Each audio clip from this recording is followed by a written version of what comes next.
So my other question is, if anyone's going before G and C and therefore needs to be toward the top, we can accommodate you. I know education is in that boat, so please let me know.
All right, thank you. I'll call to order the Joint Committee on Dedicated Funds. Um, and I understand that Senator Gray would like to push the button. I'll hit the button. Certainly, the way the House did the dedicated funds, some of us in the Senate don't agree. There's a couple of copies of an amendment that pushes it back to the governor and says, Governor, doesn't matter what the other statutes say, you can go do some things. And so if that passes the Senate, it more than likely will have a committee of conference, and only then will it matter whether or not, and if the House wins that side, that it'll matter what the departments want to say to us. It'll be to the governor. So with that, thank you.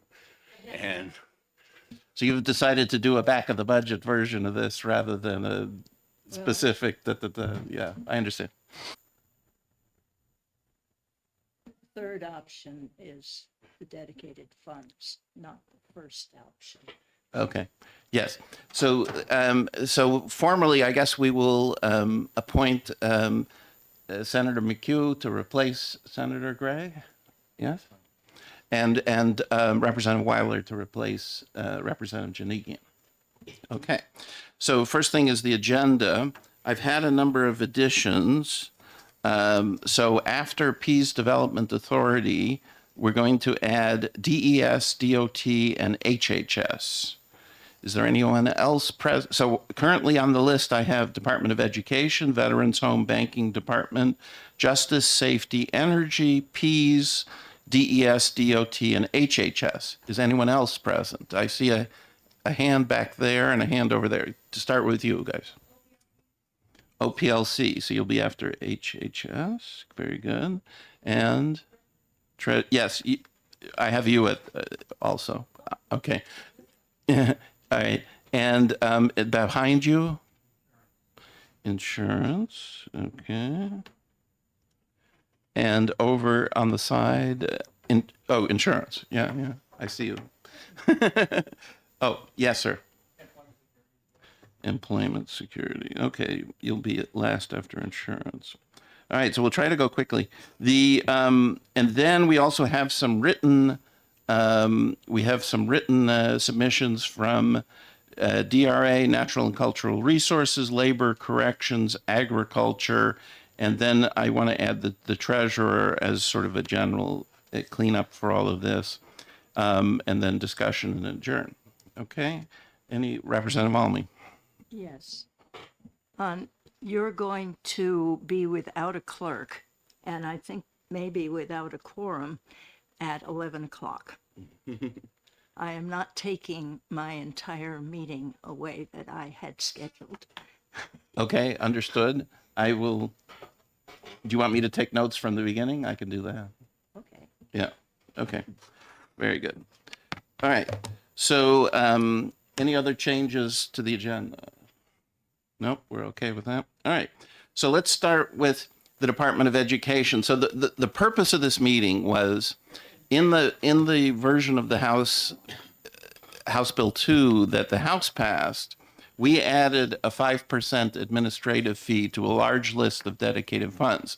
There's also a list of funds that were exempt. And so, but I felt like we got that list from the LBA, and I felt like we had not really delved into the details of each individual fund and possible reasons why that fund should be exempt from this charge. Now, apparently what the Senate is likely to go with is to say, we still want the money, but we'll let the governor pick the funds, right? But we like, I guess in the House, maybe we like a little more details. I don't know. So, so the purpose of this meeting is to hear from you if there are any legal or contractual reasons why any particular fund that you control cannot receive an administrative fee.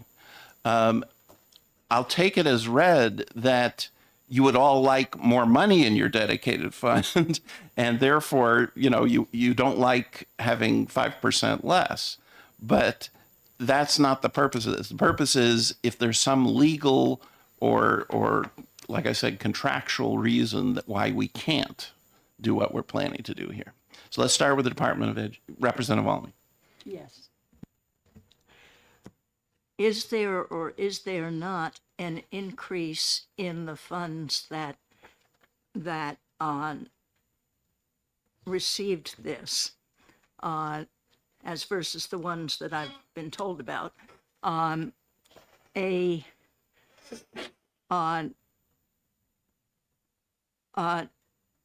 increase in their fees to make up for the 5% that you plan to take. I was told originally that you were increasing the fees in order to do this. Yes, And thanks. we don't have very much clarity. Okay. On ways Yeah, and thank you means. for the question. So we did put a large number of fee increases in the House version of the budget but not specifically connected to these, right? Some of those fees don't go to dedicated funds, or some of them, they're used in various ways. So that was a separate issue, and those fee increases were considered funds that were separate from this. This was estimated to bring in roughly $15 million a year, but on top of that, there were, say, fee increases at the judiciary. So filing a case would cost more, and that would go into the debt general fund and so on. So those were separate issues. Okay. Could I just? Go ahead, Representative Malmy. Yeah. Yes. I feel that Ways and Means should have had some kind of input into this as it was happening. It does seem like the dedicated funds are being raided without particular respect, but maybe now we'll get this, except that it was put in the budget already. They are being rated in a way that's quite different than the way that we rated them in 2008, when during the Great Recession we were desperate for money, when we went and looked at every fund that had a lot of money, and we asked them, why do you have this surplus in your fund right now? And if they said, well, we've got the building at Lake Winnipesaukee, which belongs to Safety, which is falling down into the lake, and we are saving up to pay for it, and we have to do this within 2 years. And so we didn't raid them. We raided the ones that had a whole lot of money and hadn't even thought about how much money was sitting there. So I take your point. Anyone else like to? Okay. Thank you, Representative. So, Department of Education, thank you for coming. Good morning. Tammy Valancourt, CFO with the Department of Education. I have two administrators here that will speak to their, Steve Appleby with Higher Ed and Rich Sala with Vocational Rehabilitations. We have 4 dedicated fund accounts that we are requesting exemptions on. I don't know if you have what I had submitted written, but the very first one. Yes, we do. Okay. The very first one is the printing revolving fund. It's on the first page, accounting unit 6530. While it appears on the financial statements as revenue, this account is not a fee-driven account.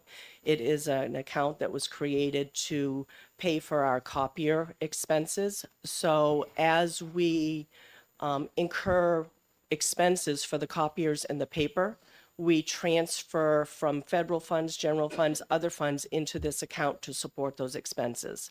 What appears to be revenue really is not revenue. It is a transfer of the revenue from those various other accounting units into this account to support those expenses. Okay. Thank you. Next one. The next one is our teacher certification, which Steve Appleby will discuss. Good morning, Steve Appleby, Director, Department of Education. While there is no statutory or contractual reason that I can cite, I would note that this will result in an immediate fee increase that we will pass along to our licensed educators. The Bureau of Credentialing is entirely self-funded by the fees it charges educators. So, you have the submission, I believe, that we had put together. You're talking about 2543? 9008 Oh, all right. We're in out of order, I guess. on page 2. These are my understanding is these are the funds that we're looking for an exemption from the 5%. I see. So the letter lists every fund. Is that right? Yes. Oh, I see. I'm sorry. Yes, it does. I'm sorry. Thank you very much. So teacher certification. Okay, Representative Weiler. So we've seen a significant decrease in the number of students over the last 10, 15 years. Has it also been reflected in the number of teachers and the number of teacher certifications? Or do you still keep the same number? Actually, the number of licensed educators has steadily increased over the last 15 years. Based Today, upon what? don't necessarily have an answer for that question, Tiny Representative. class sizes? I think that overall class sizes have declined over the last 15 years That was- statewide. That was a reaction to having fewer students. We just made smaller classes, which is unrealistic at any management level. I don't think I can support keeping the same number of teachers when the number of students has gone down by a considerable amount. Thank you. Thank you. I'm not, that may be slightly off topic, but anyways, I understand. So this one, it's simply that you would have a fee increase. That is 908. correct. Okay. That is correct. Next one. So the next one is on page 3 of 5, accounting unit 2548. That is the vending stand setter side, and Rich Sala will discuss that. So the vending stand set aside is part of the Randolph Shepherd program, which is a business enterprise program that allows people who are blind and visually impaired to put vending machines on federal and state property. The set aside is actually the way that we create the set aside is mandated by the Code of Federal Regulations, and it requires us to get approval from the Commissioner of the RSA and the Commissioner of US Ed before we can implement that new set aside. It also requires us to have a meeting with the committee, the State Committee of Blind Vendors, and so we'd have to go through that process before the set aside could be paid out of that without running afoul of federal regulation. But my understanding is that federal grants can have administrative fees such as this. Is that right? So the set aside is not a federal grant. It's the money that the blind and visually impaired vendors make from having vending machines. They take a certain amount of their money and they put it in a set aside to pay for maintenance and so on. And so the amount that they set aside for those purposes has to go through a particular process. I see. Okay. Great. Other questions? Nope. All right, next one. And so the final one that we have is on page 4 of 5. It's a public school infrastructure accounting unit 1964. And I'll speak a little bit and then I'll turn it over to Steve Appleby. So this one is a bit more complicated in the sense that the vast majority of the revenue in the financial statements are actually transfers from the Education Trust Fund or the general fund. So there's two sources of, let's say, income in that account. The first one is really a transfer. It's not income. These are not fee-driven accounting unit. The revenue that is collected is at year end, we collect interest that is transferred to us from Treasury based on the interest that is accrued. So, for example, last year, I believe we had $2 million of Education Trust Fund funds transferred into the account, and we generated revenue of like $35,000 or something like that. I'm not sure the exact numbers. So, while it would be appropriate to charge the administrative fee on the interest-bearing portion of that, I don't think it would be appropriate to charge what is actually a transfer from the Education Trust Fund or the general fund into this particular line item. Okay. Do you have Is anything? is this the fund that pays for the tail of the school building aid No. loans? No, this is something else. This Okay. is the funds that pay for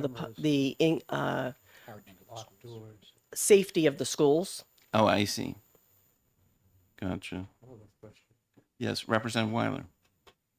So we started off with hundreds of schools needing vestibules that could be locked from in the office and cameras that could be viewed from in the office and all this sort of things. And we've been spending money on this for several years.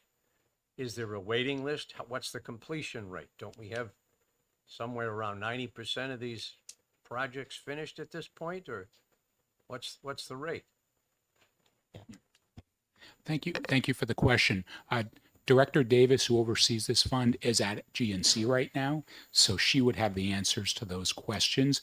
But, it is my understanding that every year this money is going out to the schools to increase security. I'm just not sure of the roughly 500-ish public schools where she is in that, on that Okay, list. that's the kind of information we need to know, because at some point, this money will no longer be needed.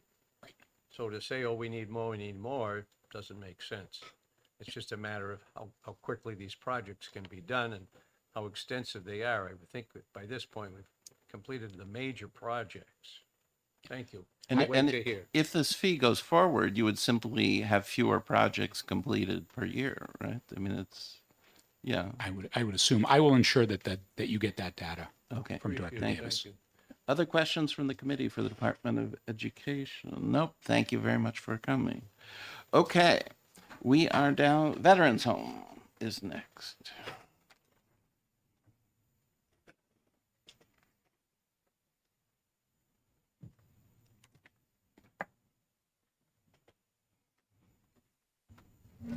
Good morning. For the record, my name is Kim McKay. I'm the Commandant of the New Hampshire Veterans Home. Paul Lloyd, I'm the chairman of the Board of Managers. We're here today to ask for a waiver to be exempt for 3 of our accounts. We have 3 dedicated funds that have specific purposes, and I say save the state of New Hampshire money. The first one is our donation benefit account. It's RSA 119:8. And that account revenue derives from donations, bequests, and fundraising, and the interest and the dividends that are made from those donations. All of those monies that come into that account, the donor can distinguish what those monies are used for. So if you're a veteran in the community and you're making a donation, you may make that specifically for a sponsored activity, and we have to use those funds in that way. We spend about $200,000 a year on different recreational activities that would cost the state of New Hampshire that money if that benefit fund was not there. And I'll give you an example. 24-hour facilities are paying for cable. This fund does not, the state of New Hampshire taxpayers do not pay for cable. This fund does, and that's about $6,200 a month.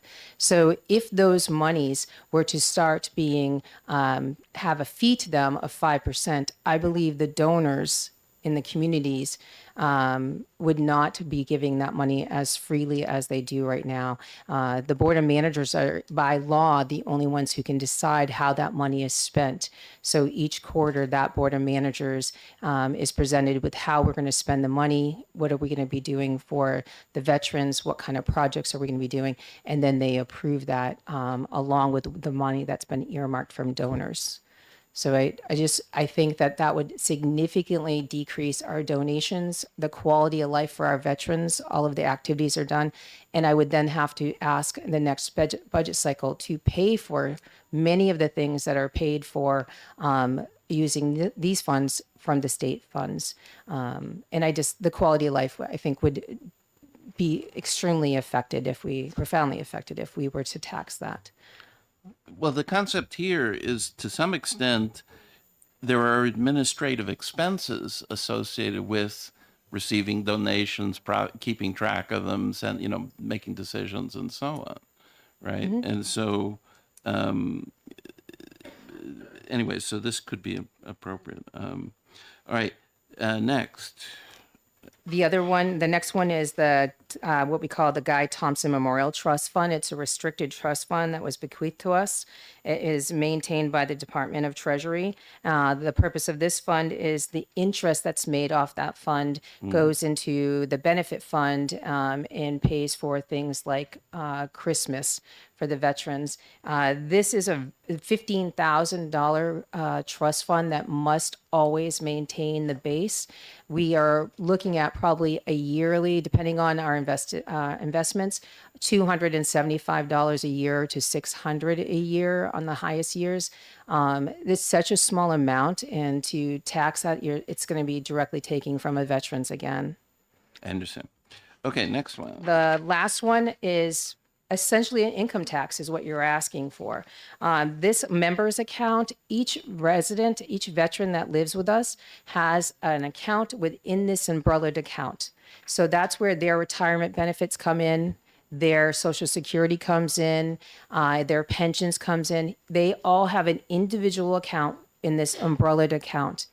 If we were to charge them an administrative fee, they would be 141 of the veterans of the state of New Hampshire, most vulnerable veterans, would be charged an income tax. You're basically saying your money's coming in, this is your income, and we're going to charge you 5% of that. I really don't support any of these. I don't know how to say that was strong enough. It just seems really wrong to charge them 5% on their income in the facility. All right, Representative Weiler. So I've been in the Veterans Home when they have cocktail hour and there's a liquor cabinet there. No, we don't have cocktail hour. You don't have that anymore? No. All right, I guess that was some No. years ago. An individual may have alcohol, but it has to be ordered and it's not purchased by us. That's their personal purchase, not us. Thank you. You're welcome. Other questions from that? One thing I would ask you to give us is, for each of these three, can you give us the reference in RSA 6:12, which, what's the fund number of all of these rather than? I didn't bring that, I'm sorry. Well, but you can. Yes, say- yes, Yeah, oh, yes, we okay, will. thank you. Representative Olney. I believe that's all of their dedicated funds. All three are the only ones, those are the three we have. Yes, ma'am. Sure, but it's easier for us to reference that number Mm-hmm. rather than these numbers. But anyway, yeah. Thank you. All right. Thank you very much. Thank you. Okay, next we have the banking department. Yeah. Okay. Yeah, I'm sure we could find it. Yeah, Veterans on here. gotcha. Okay. They're all off book. Oh, they don't have a number. Interesting. This is their code number. Well, in that case, they may not be on our list. Well, you called them up. Well, we invited absolutely everybody, but yes, so those are off-book ones. They're not in RSA 612. So therefore, they may. are in RSA 612, but they're off book. All right. Well, we can talk about The that treasurer is nodding. later. Okay. We'll ask the treasurer about that one later. Okay. Thank you. Banking department. Good morning, Mr. Chair and honorable members of the committee. My name is Seth Zaraki. I'm the General Counsel at the New Hampshire Banking Department. Last week, the Bank Commissioner submitted a letter to this committee requesting the removal of the Consumer Credit Administration License Fund from the 5% administrative charge provision. And I just had 2 points I wanted to emphasize, and then I'm happy to take any questions. The key point is that the New Hampshire Banking Department uses the dedicated fund in a responsible, managed way to fund the Consumer Credit Division's operations and to keep exam fees on our consumer credit businesses low. We use the fund to avoid having to increase exam fees and avoid having to do an assessment on consumer credit businesses that we regulate. So the key point is this fund helps keep the costs on New Hampshire businesses low. The other point I wanted to make is with respect to the question that, Mr. Chair, you raised at the beginning of the session, is that this charge would be wholly inconsistent with the statutory framework establishing the fully funded nature of the New Hampshire Banking Department. For example, in RSA 383:11 Roman 4, the legislature has specifically and expressly directed the banking department to use the dedicated fund in the way I just described, to reduce the sums required to be collected from our consumer credit licensees. So this administrative charge would be directly undermine that legislative directive in RSA 383:11. For that reason and for the reasons in the Bank Commissioner's letter, we respectfully request the removal of the Consumer Credit Administrative License Fund from HB2. Okay. Are there other funds that the banking department has or no? That is the only dedicated fund. I understand. Yep. Representative Weiler. I appreciate the fact that this banking is self-funded like a couple of other departments. Do you have a history of your rate increases over the last, say, 5 years?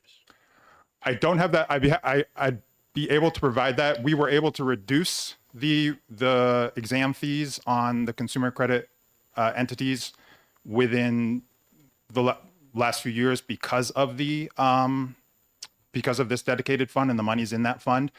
we could provide that information. I don't have that off the top of my head. Thank you. So, yeah, I'm reading that paragraph in your letter. Per diem fee from $1,400 to $575. So can you explain that? Every bank is charged $1,400 a day? So no, so this is not, this is, so first, we have two accounting units at the, Okay. at the banking department. One accounting unit is used for operations in connection with regulating chartered institutions. So that's banks, credit unions, trust companies. That is outside of this entirely. This is the consumer credit license fund. And so on the consumer credit accounting unit, that's the unit in which we regulate mortgage companies, money transmitters, retail sellers, or car dealerships. So that's what we're talking about here. So the per diem fee that's referenced there, that's when we do examinations of these businesses, that's the cost for one day of work for one Oh, examiner. I see. I see. When was it $1,400? So that calculation is if we didn't have this fund, that fee would have been $1,431. Because we were able to use the monies in that fund, we can offset our costs and reduce the fee down to $575. That's what happened last year. Okay. So the point is, adding this 5% charge will make your 575 go to 600. Right? I mean, so that doesn't seem so horrible. Well, I'm not sure if that's the case or not. I mean, it's a complicated algorithm that we use to reach these numbers. I'm not sure if it's as simple as that. And then over time, if this applied, we would not be able, that surplus would be depleted, and then we wouldn't be able to reduce it at all. I see. Okay. All right. Thank you very much for coming. Thank you. Any other questions? No. Okay. Thank you. All right. Next we have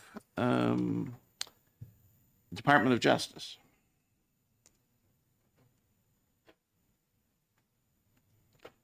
Start a new page.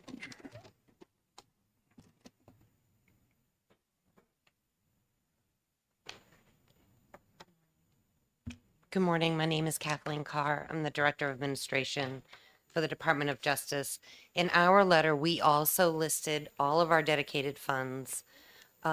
We've asked for exemption for 4 of them. The first is the Medical Legal Investigative Fund. This fund is 100% covers all of our death investigations. It's budgeted every biennium. It pays for all the assistant deputy medical examiners, all their travel, everything that they need to do death investigations and cremation certifications in the state. It doesn't use that fund, does not use any general funds to pay for that service. And that's pursuant to RSA 611B28. And I apologize, I can send you the corresponding 612 number. That's not in this letter. The next exemption, do you have any questions on that Yeah, one? so this is, you investigate cases to see if there may be murders or something like that? Is that the idea? Pursuant to 611B, we have to investigate every unsuspecting death in the state of New Hampshire. So it's not just homicides, it is any unsuspecting death throughout the whole state. And that's part of what pays for this. They also have to review and certify every single body getting ready to be cremated. They have to certify that they can be cremated through examinations. So they do that purpose also. And there's a certain fee per death, yeah? So they do get fees. So they get fees from the funeral homes and they get fees from the county. So for the death investigations, they get fees from the county. For the cremation certifications, they get fees from the funeral homes. It pays for the whole budget for them if you can. So I prepared you a 5-year budget review. So at the end of 2024, we were down to 374,000. Our budget is normally about the 1.4, 1.5. So we, we Do you set are these, asking to exempt from having the extra 5%. right? Do you set these fees in rules These fees are set in statute in statute? Okay. in 611B28.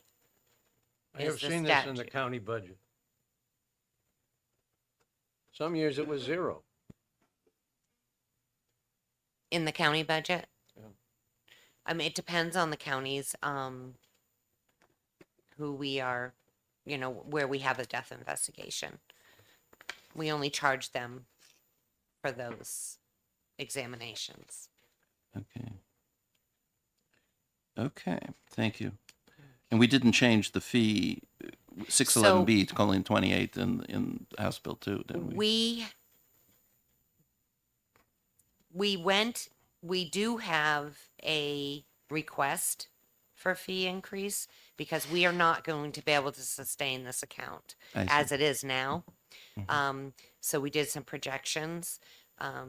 So that yesterday finance passed those fees. I'm not sure what will happen in committee of conference, but I understand. Okay. just wanted to let you know. You mean Senate Finance? So we are not meeting, our projections are showing that we are not going to meet the costs of death investigations at the rate. We haven't raised fees since 2007. So. I got it. Um, All right. The Internet Crimes Against Children is in the Attorney General's Accounting Unit 2601, Class 73. That is 100% general funds. We have never had a donation towards that, so it's always funded, usually in HB2. It's usually Internet Crimes Against Children, so it's because it's 100% general funds, we're asking for that one to be exempted from. It doesn't get fees.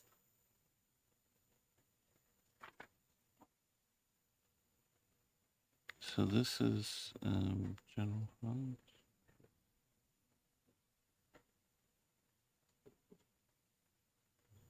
And what are the funds spent on? So the Internet Crimes Against Children is generally funded, and it funds the Portsmouth Police Department Internet Crimes Against Children Task Force. What they do is they catch predators of children, predators, online predators aiming at children. And they do other. Okay. All right. Protects children from online predators.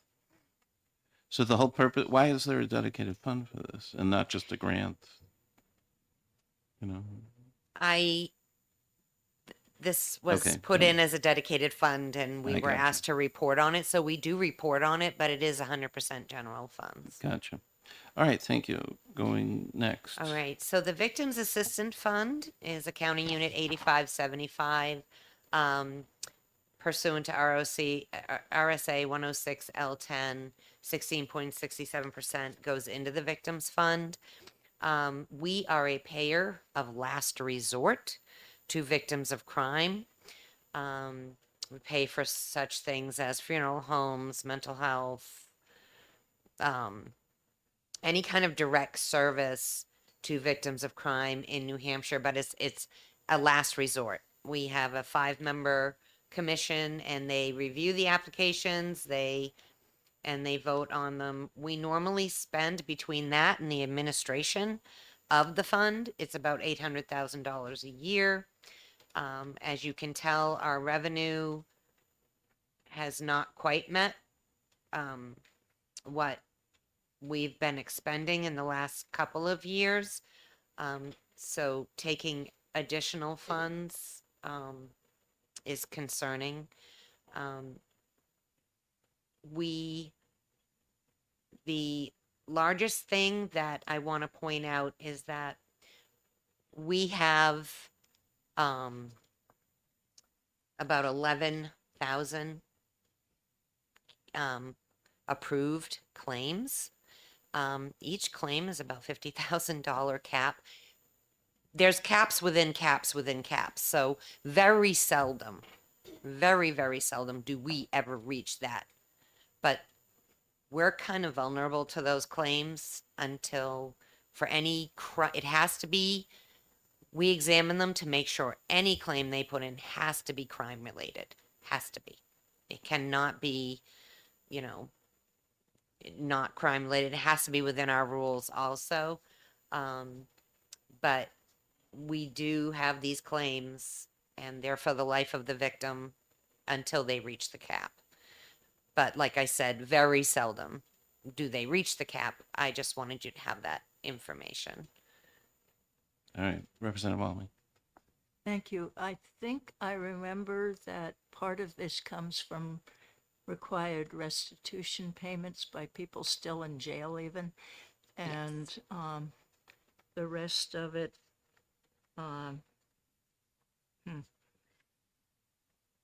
the rest of it from, oh dear, I can't remember what the other one was. The penalty assessments. The penalty assessment, Yes. yes, in the So court, that's where the money yeah, comes from. from court decisions. Yes, from court decisions. Well, mostly from like speeding tickets and this kind of stuff. Yeah. Right. Yeah. Right. Yeah. Okay. All right.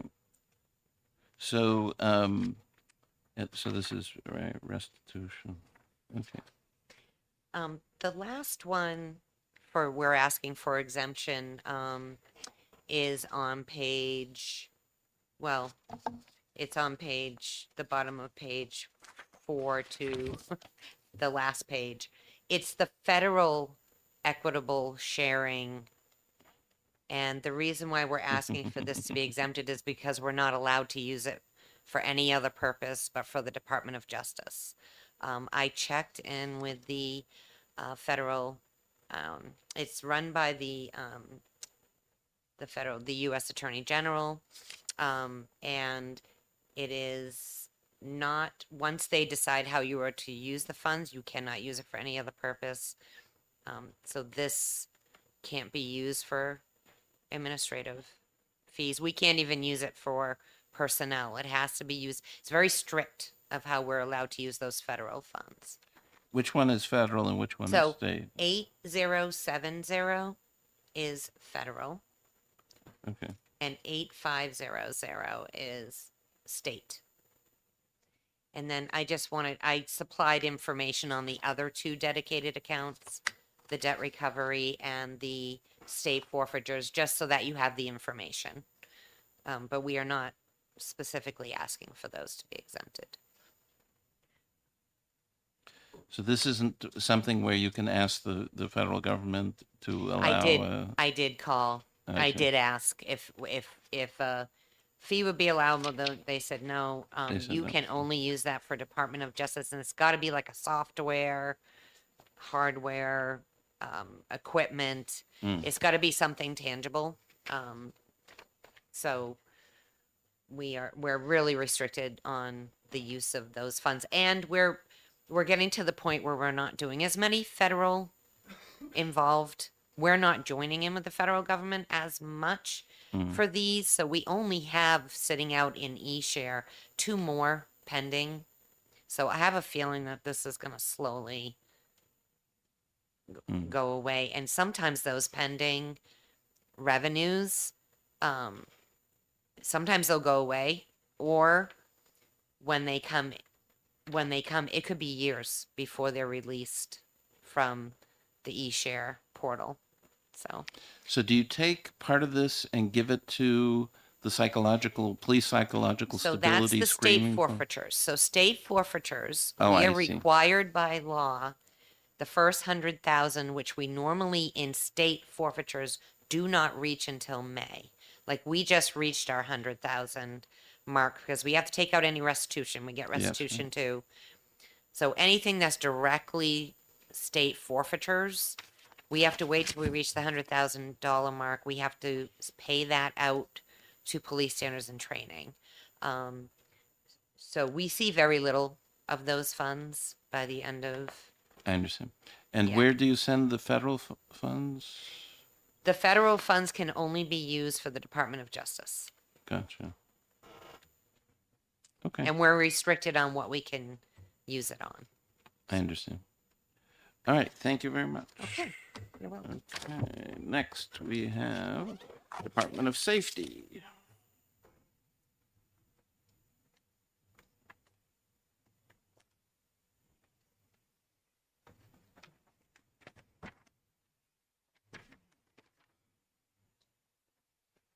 Yeah, oh, we got a whole.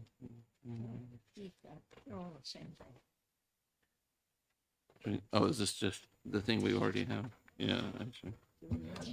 Good morning. Thank you. Who's the next one?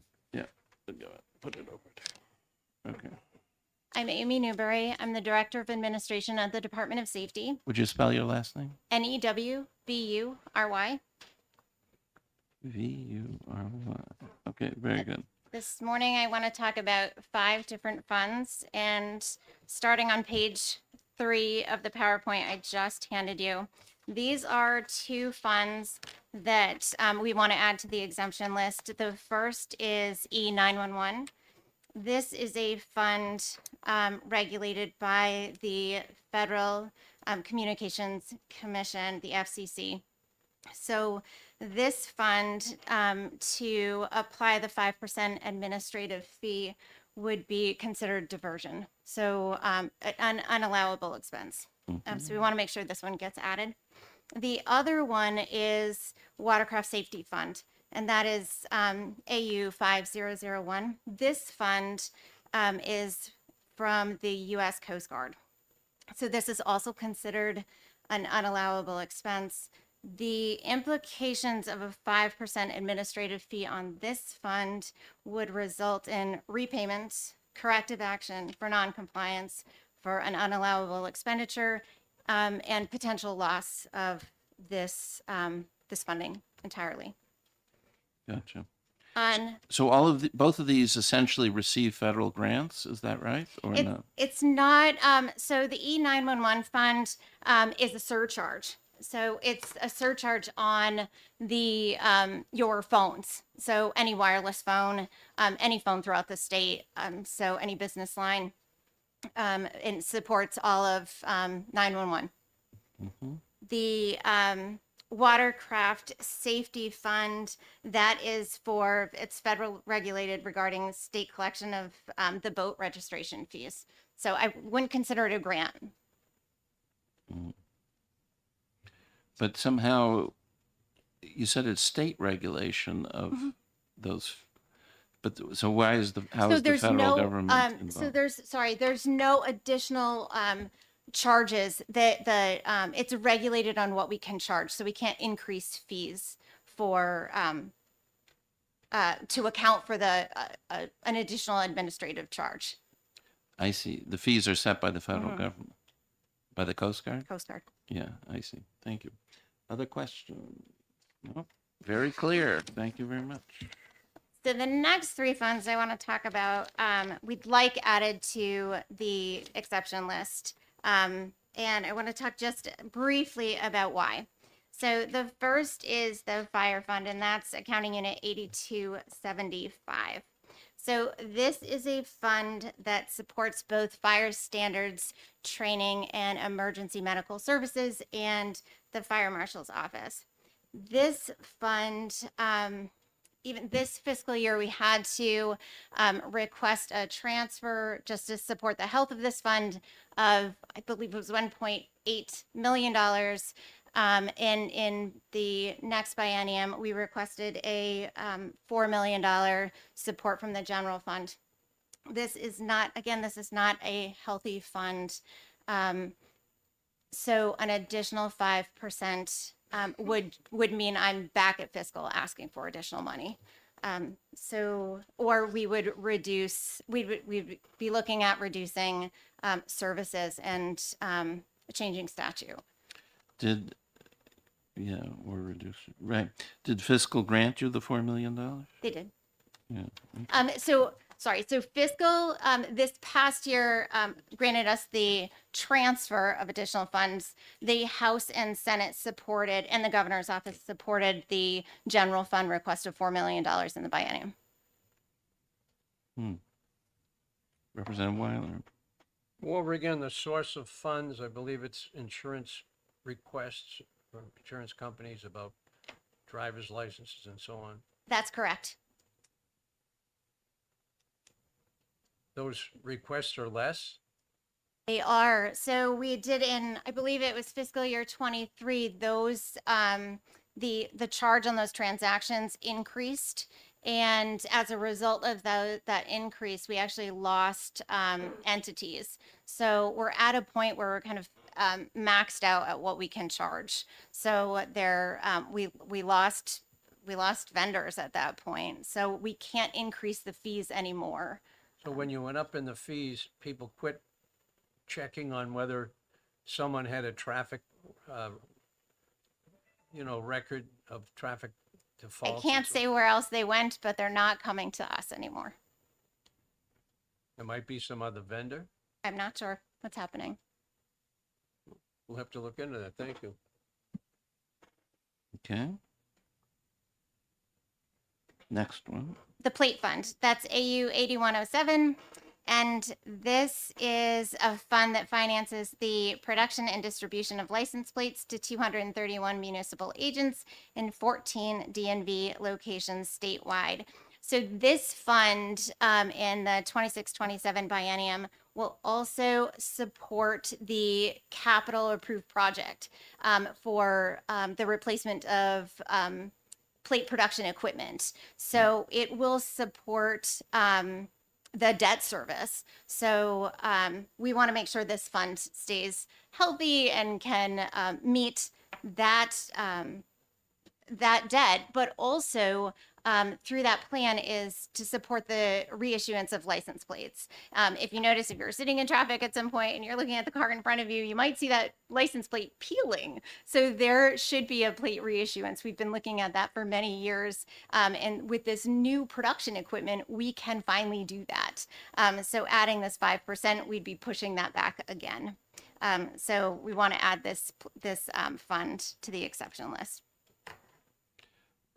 Is this equipment at the Department of Corrections or no? The current equipment is at the Department of Corrections. We're looking to move that to the Department of Safety. I see. Okay. And was that in the budget? Yes. Yeah. Okay. Representative Almy. And how long ago was that current equipment bought? Oh, it's very old. Yes, know.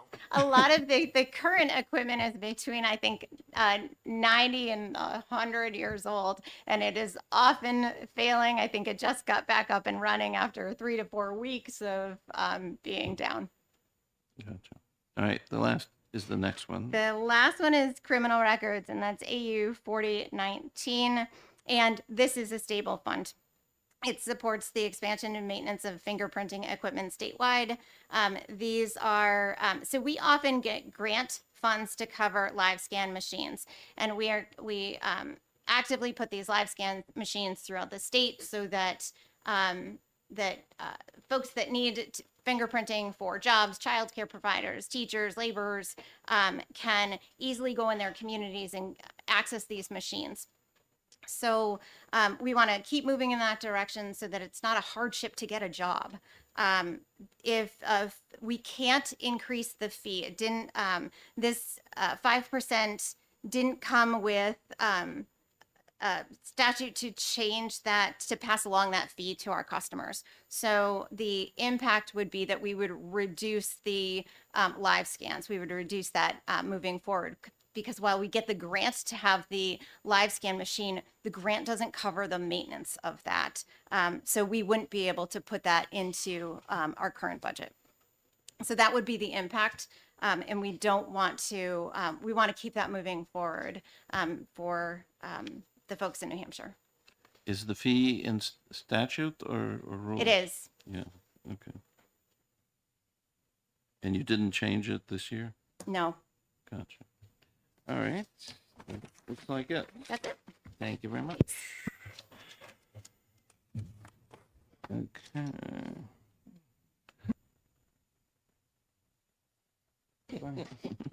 Okay. Next, we have Department of Energy. Okay.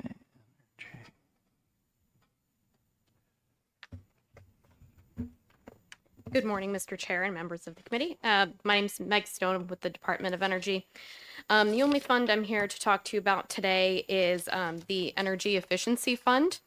So this is revenue received through the auction of carbon allowances through the state's participation in RGGI.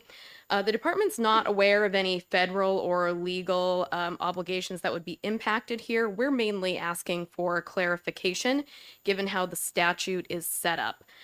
So first, all amounts in excess of the threshold price of $1 per allowance are rebated back to electric ratepayers. And then there's kind of a waterfall after that, if you will. So all remaining funds of that waterfall cover administrative costs.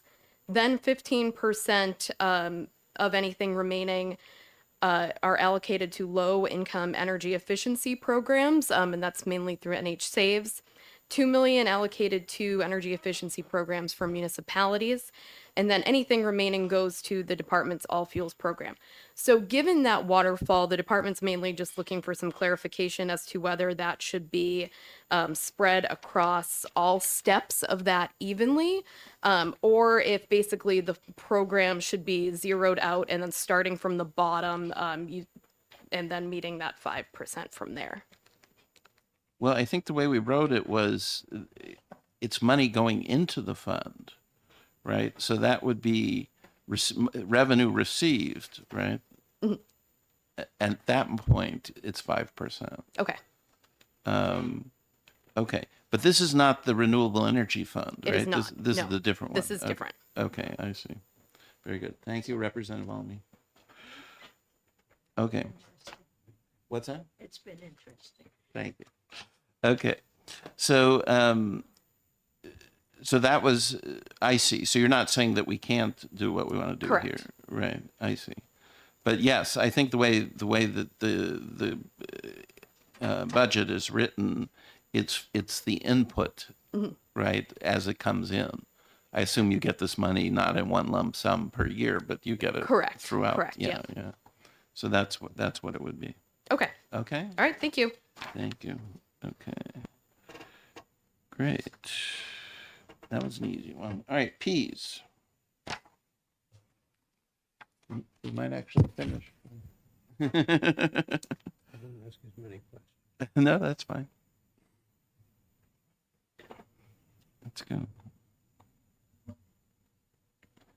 Good morning. Hi, how are you? Paul Breen with the Pease Development Authority, Executive Director, and I'm joined with Susie Anzalone, Director of Finance.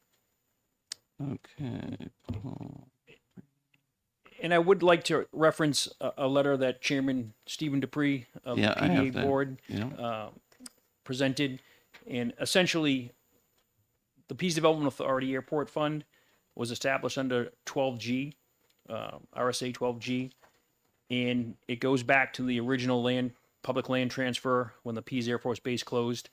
And to answer your opening question, we do think it would be against our federal obligations under that transfer and our ongoing FAA grant receivables that we utilize to do runway repair, building construction, that the FAA and DOD would look at this as airport revenue diversion.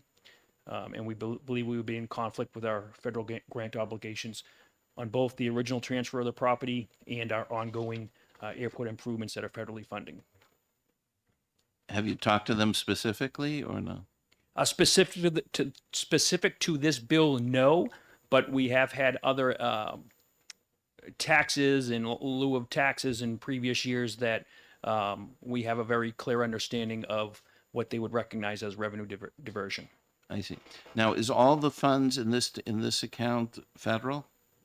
No, sir. Not all the funds are federal. What this fund does is it provides for the operations and maintenance and capital improvements of the former Air Force Base, and the FAA would ask us to look at that as a closed fiscal system. First and foremost, we do not take any money from the state's general fund. We are self-sustaining, but essentially, the FAA would look at it as this 5% fee would potentially be a diversion of airport funds. And the fund itself is very fluid. We have peaks and valleys, and basically, for instance, we currently need to replace an air traffic control tower at the facility. That will be about a $14 million project all in. That fund, we have the money cash on hand. We try not to bond, but the fund will pay for that. And as soon as that project's complete and we have to pay the contractor, that fund goes to zero. So this is a self-contained fund that is essentially used to operate and redevelop the former base. I see. Representative Weiler. So the sources of this fund, are they all airport-based? I know your Pease Authority also has, you collect in the port, dockage fees and so on, and rent on the docks and so on. Any of that money goes into here? We appreciate the fact that the LBA did recognize, and they have the Division of Ports and Harbors on the exemption list, those funds that are specific to Division of Ports and Harbors, and we greatly appreciate that. But to answer your question, we keep two complete sets of books. There's a set of books for the Division of Ports and Harbors, and there's a set of books for the Pease Development Authority, the airport sponsor, and that's an FAA requirement that we keep two sets of books. Are any of these user fees for the airport that come in? All the money that is in the Pease Development Authority Airport Fund is generated by either federal funding or by fees associated with the airport or anything on the trade port that the FAA recognizes, whether it's the trade port. We're essentially an airport with a business park. The trade port funds go into this fund that support the operation of the airport. We would not be able to sustain operations at the airport without the ground leases from the trade port, any short-term uses that we charge right of entry fees and licensing agreements on the trade port. All that revenue goes into maintaining the operation of the airport or capital improvements, which ties into our obligation to the Department of Defense and our airport joint use agreement that hosts the New Hampshire Air National Guard. What percentage are generated on the airport other than federal? What percentage other than federal? That would be based essentially on timing. For instance, we're very fortunate when there's specific FAA grants that target former military bases, and in that year we may receive a large grant amount to do a project.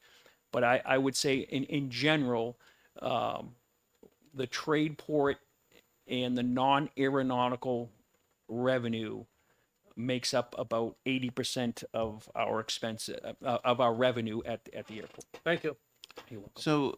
So a lot of this revenue is businesses leasing the land or buildings in Pease, right? I mean, I like to say we're one of the best trailer parks around. Yeah. We essentially have a ground lease program. The FAA requires us to get fair market value on that ground lease.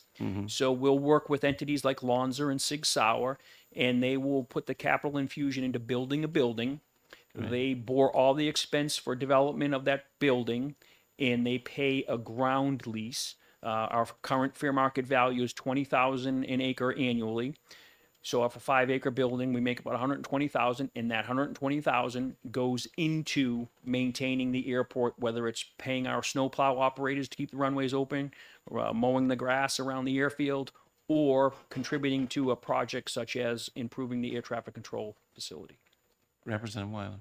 As I recall, we have made these properties tax exempt that are paying you these rents. Is that true? Or in other words, you don't pay property tax. So that is, they do not pay a property tax. What we have is a municipal service fee agreement with the city of Portsmouth. When the base closed, not too many folks were eager to get involved. The city of Portsmouth actually raised their hand and said, we'll provide the police, the fire. They actually maintain the DPW end of the trade port, not the airport, but the roadways on the trade port. They do the DPW, sewage treatment, water flow, and our tenants pay a municipal service fee based on the valuation of their building. And in essence, it's about a 40% reduction from the general City of Portsmouth tax base. They take out the educational component of Yeah, it. that's the big piece, the education Correct. component. They don't pay that. Correct. But this year we wrote a check for about $7.4 million to the City of Portsmouth in municipal service fees. Thank you. Is none of P's in Newington or Greenland or anywhere? It's all in Portsmouth? No, sir. It actually is in Greenland, Newington, and Portsmouth. At the time of the public transfer, the City of Portsmouth was the only municipality that was willing to invest in the services. And I must say it was a good investment. So do you pay to Newington or do the businesses pay to Newington and Greenland? They do not. They pay the municipal service fee to the City of Portsmouth for the services. So with the exception of general security on the airfield, if there is a structural response for a building on the trade port, the City of Portsmouth will support that in a fire and life safety type issue. So it's actually a contract with the building operator in the municipality. I see. All right. How much commercial air traffic is there compared to National Guard and other federal traffic? So our main tenant is the New Hampshire National Guard, the KC-46 fleet, the 157th Squadron that provides air fueling over all over the world. They have a fleet of 12 KC-46 Boeing aircraft. They are the bulk activity at the airport, but then we also see military transient that's not associated with the base. Portsmouth is an incredible geographical location for a transient stop. You may have a cargo or a troop carrier that is coming off the West Coast that needs to bed down and rest up before they cross over the Atlantic to go to the Middle East or Europe. So we have a large up and tick that. We do about 100 operations a day. It could be a small plane or a C5 747, but primarily we're pretty eclectic. We have a pretty even pie graph if you wanted to break it up between leisure travel on our low-cost carriers, Allegiant and Breeze Airways commercial carriers, our corporate aviation, and our military.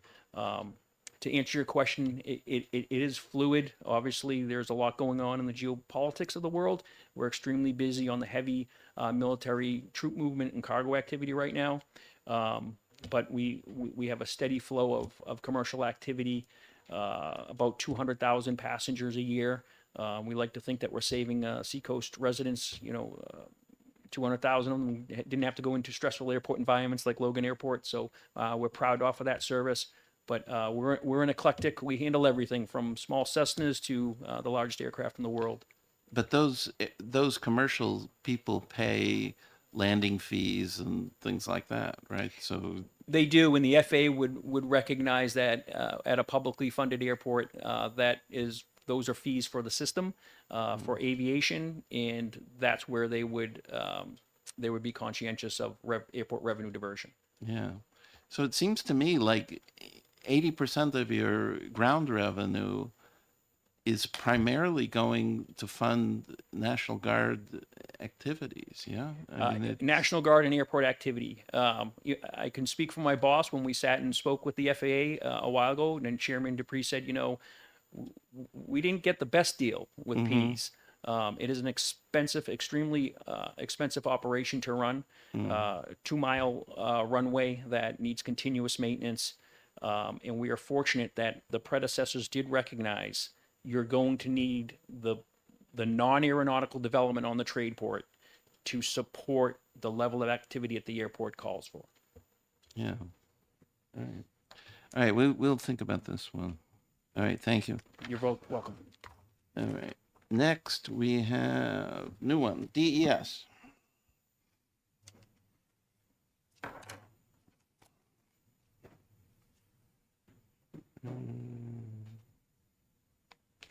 Okay, so we have a handout. Thank you.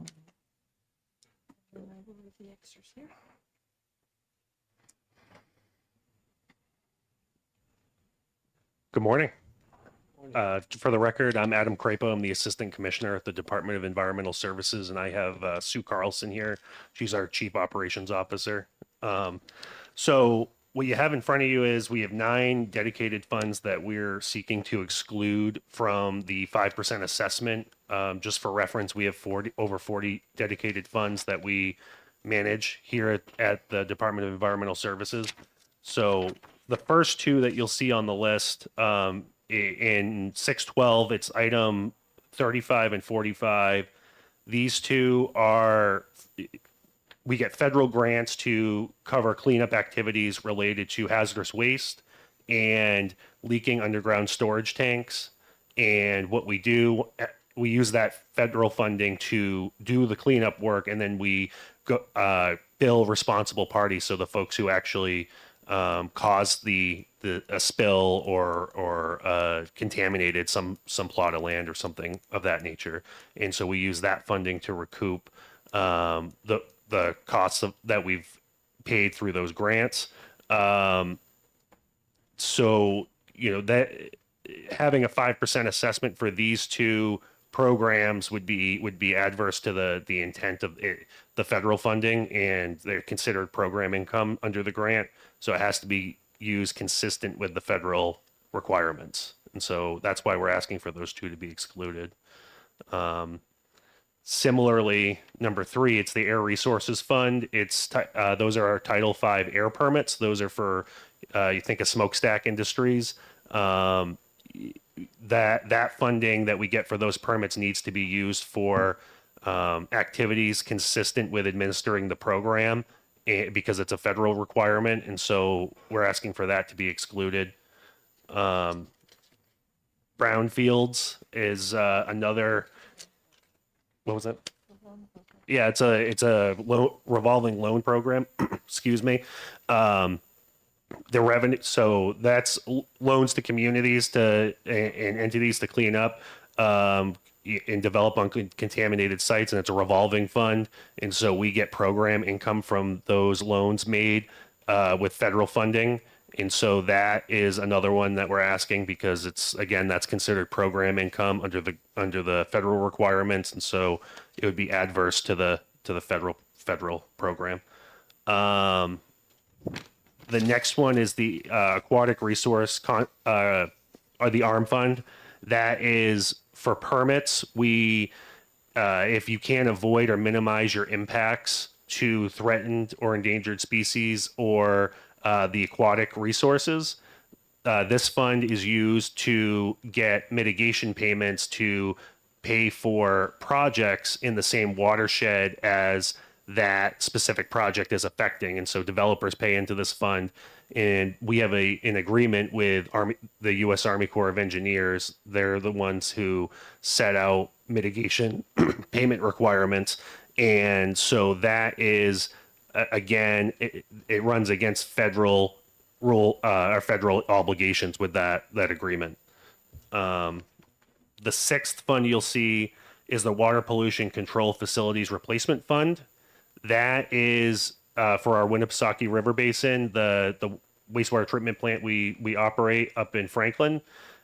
10 communities pay into that fund, and it's for upgrades and emergency repairs to equipment when it's needed. And so a 5% assessment would be, we're asking for that to be excluded because it's taking away funding from those 10 communities, and that facility often needs upgrades.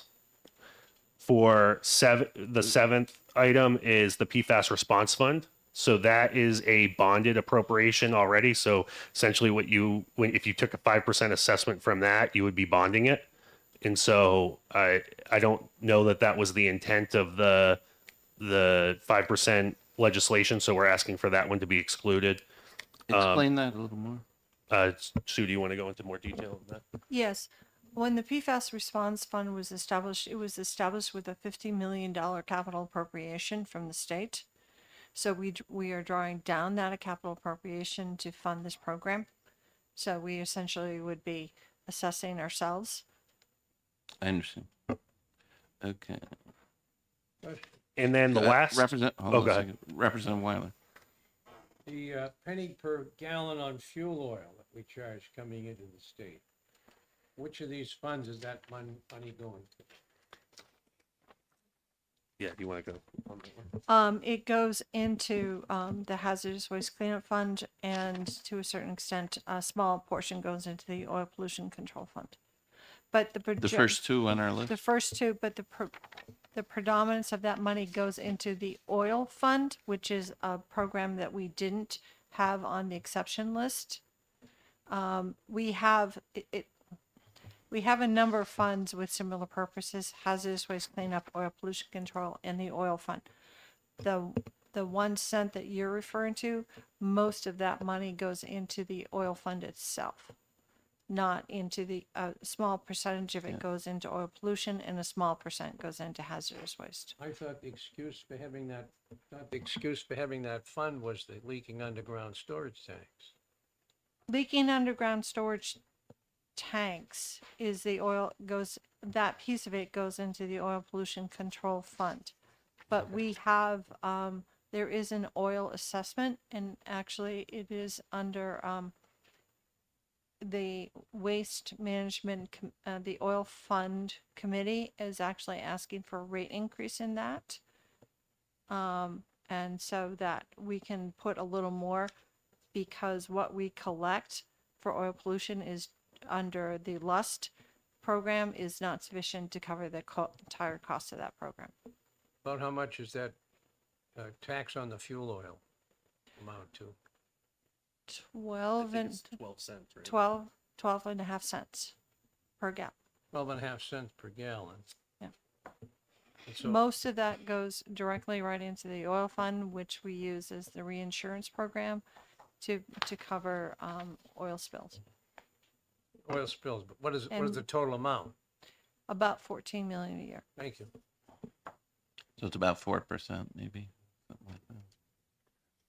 So Okay. going down the list, the last two we put on here, they're not currently subject to the 5% as it's written, but if HB 163 passes as that bill is written in combination with what the House Finance put together, it would add these two funds.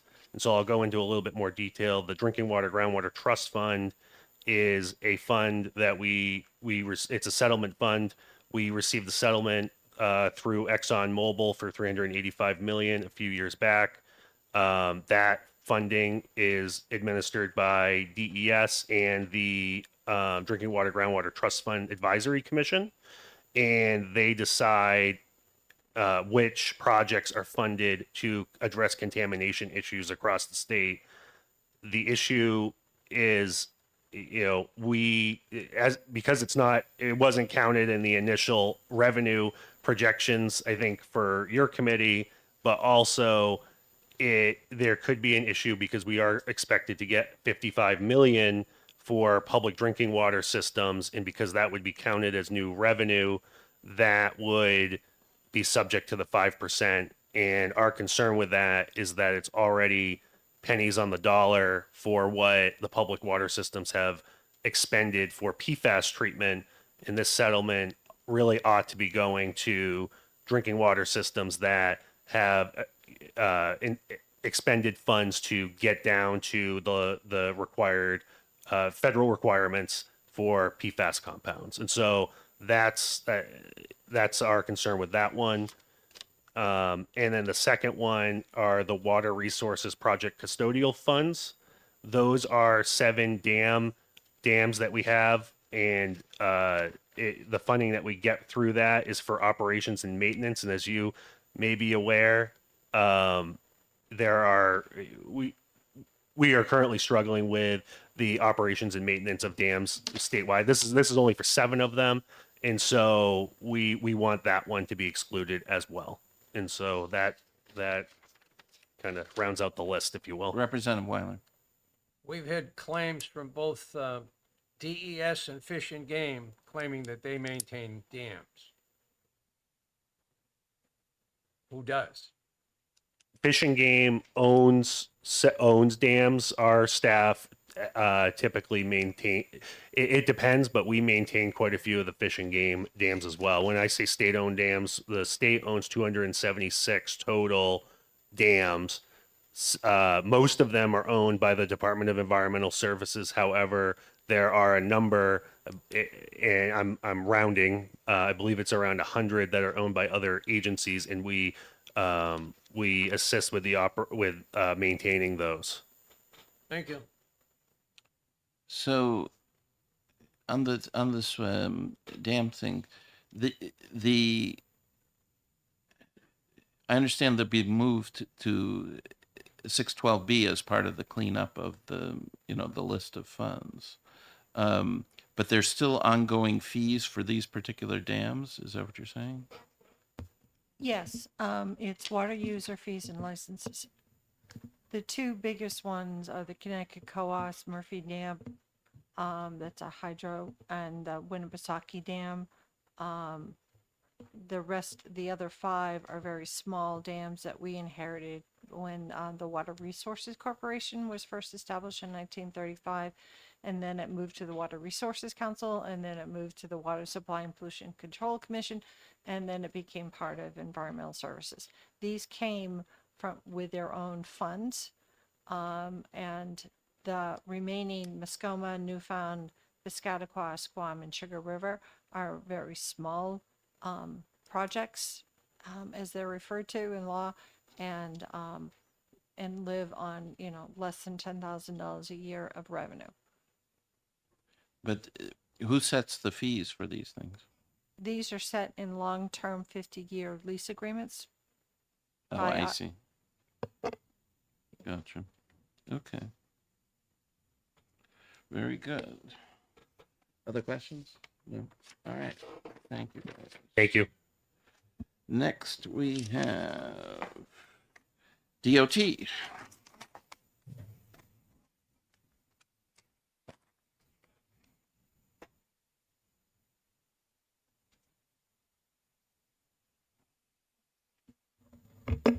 Good morning.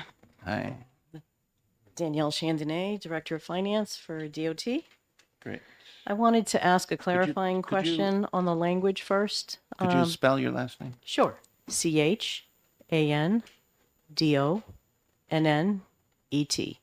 Great. Thank you. I wanted to ask a clarifying Sure. question on HB2 language.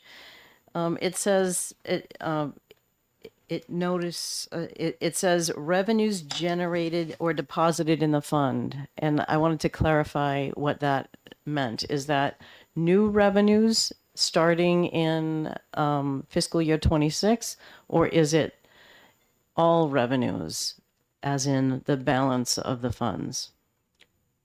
Yeah, it's not the corpus of the fund, right? It's Okay. things going in, New. revenue New coming in starting in 26? starting right. Okay. July 1st, presumably. Okay, so I have 4 items that I wanted to talk a little bit about today. The first item, Do we have anything printed? You from do. you? Yes. Let me look for it. One handed out today. Oh, okay. Let me grab it. Hold on a moment.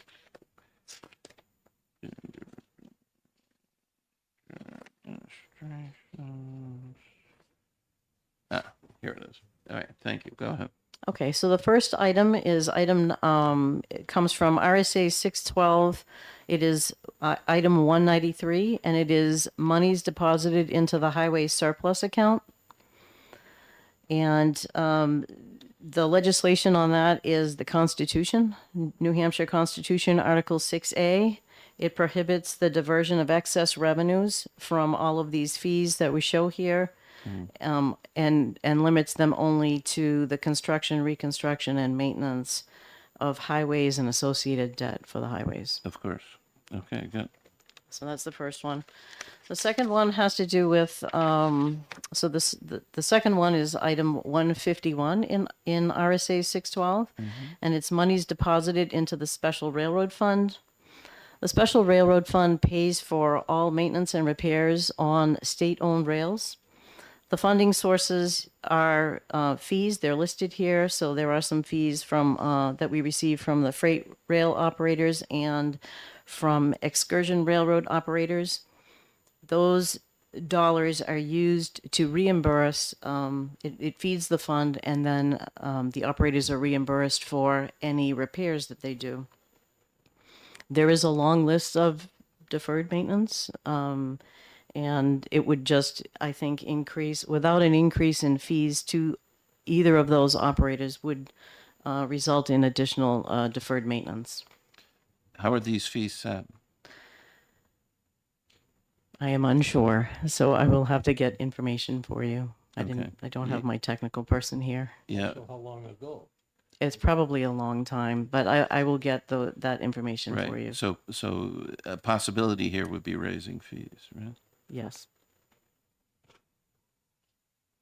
We also put in a increase in the registration fees for vehicles, which hadn't been increased in forever, more than 25 years. I Correct. believe that increased your revenue by 40-some million dollars, which should take care of a lot of the things that have been overlooked in the past and maybe even leave a little surplus that we could look So I agreed and very grateful for those things, and that will help the highway fund. So that will help the highway surplus fund, which can only be used on the highway. So I can't use it on the rail portion of it. Right. But again, how long ago was the rail? Agreed. It's probably a long time. And if there's a shortage of money, that's where it should come from. A lot of these self-funding agencies like insurance and banking raise their assessments every year. Agreed. I understand. We're remiss in not doing that. Thank you. Okay. Thank you. We'll review that. Okay. So is the number 3, is that similar? Class 3 The railroad? number 3 has to do with loans. So it's a revolving loan fund to Class 3 and the COG Railway. They basically use the credit of the state to get low interest loans. And so it's self-funding, and we would need to make sure that we have enough money since we pay the bond debt on that. So we need to make sure that there's enough funding for that over time. I see. So, all right, pays bond debt. The actual line you wrote here makes it look like there is, right? There is for in the short run, right? So this would be a longer term issue. It wouldn't impact the next 2 years. All right. So maybe we'll so probably, so this one might be okay. All right, next, number 4.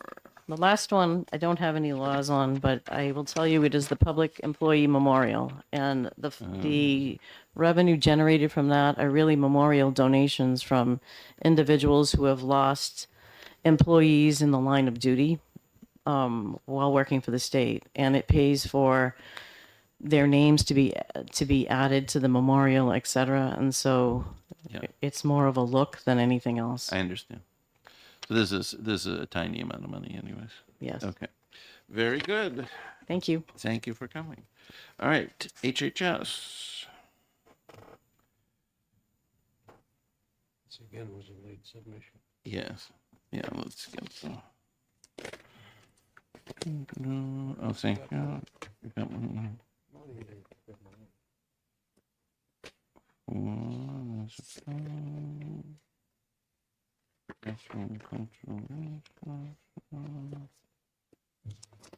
All right. I don't see that second thing. This is HB2. Oh, no, that's different. Okay. Thank you very much. And you are? Good morning, Nathan White, Chief Financial Officer with the Department of Health and Human Services. Ian Watt, I'm the Director of Public Health Services. Okay. Great. What's on your list?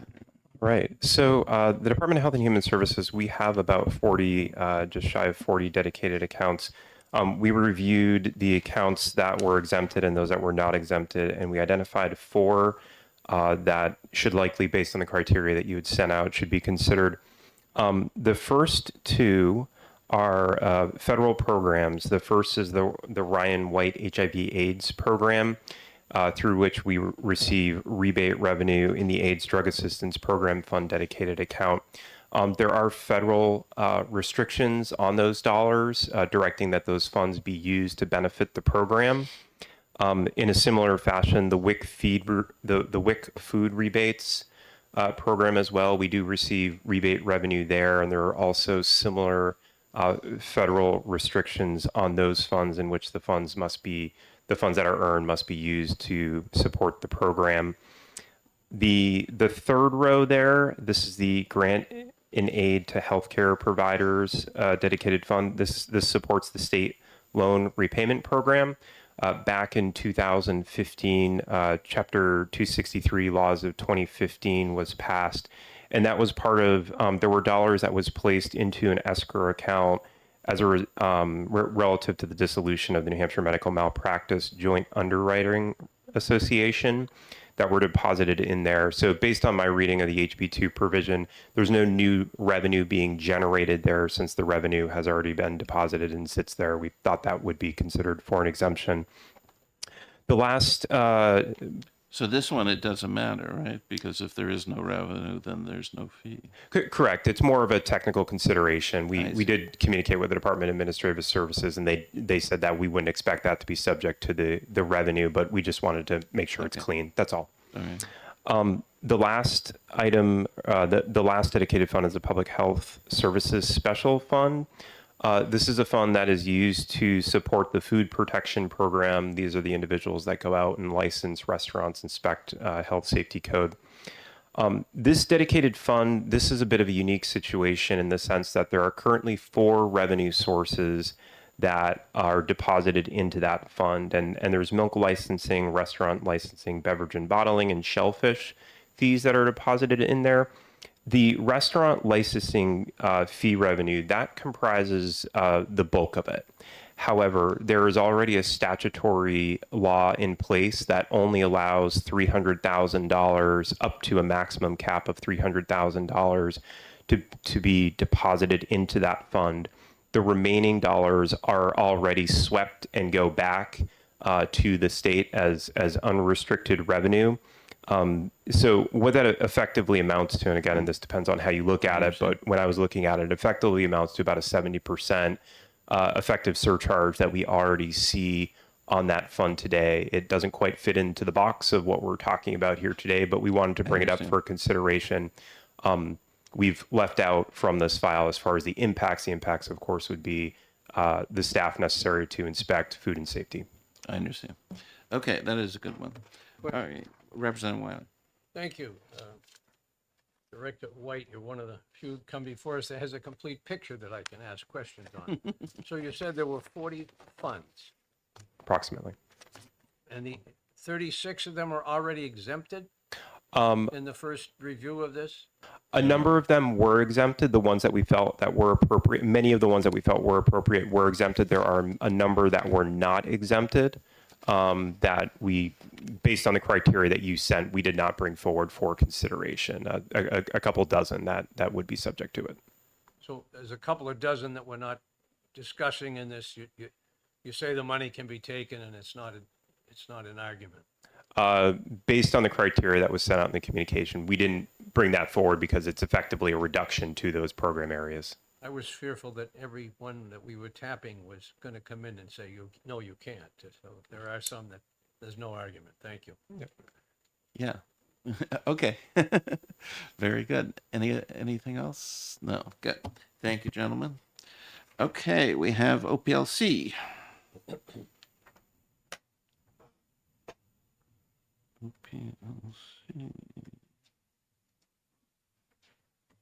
And all right. Commissioner Director Jarius.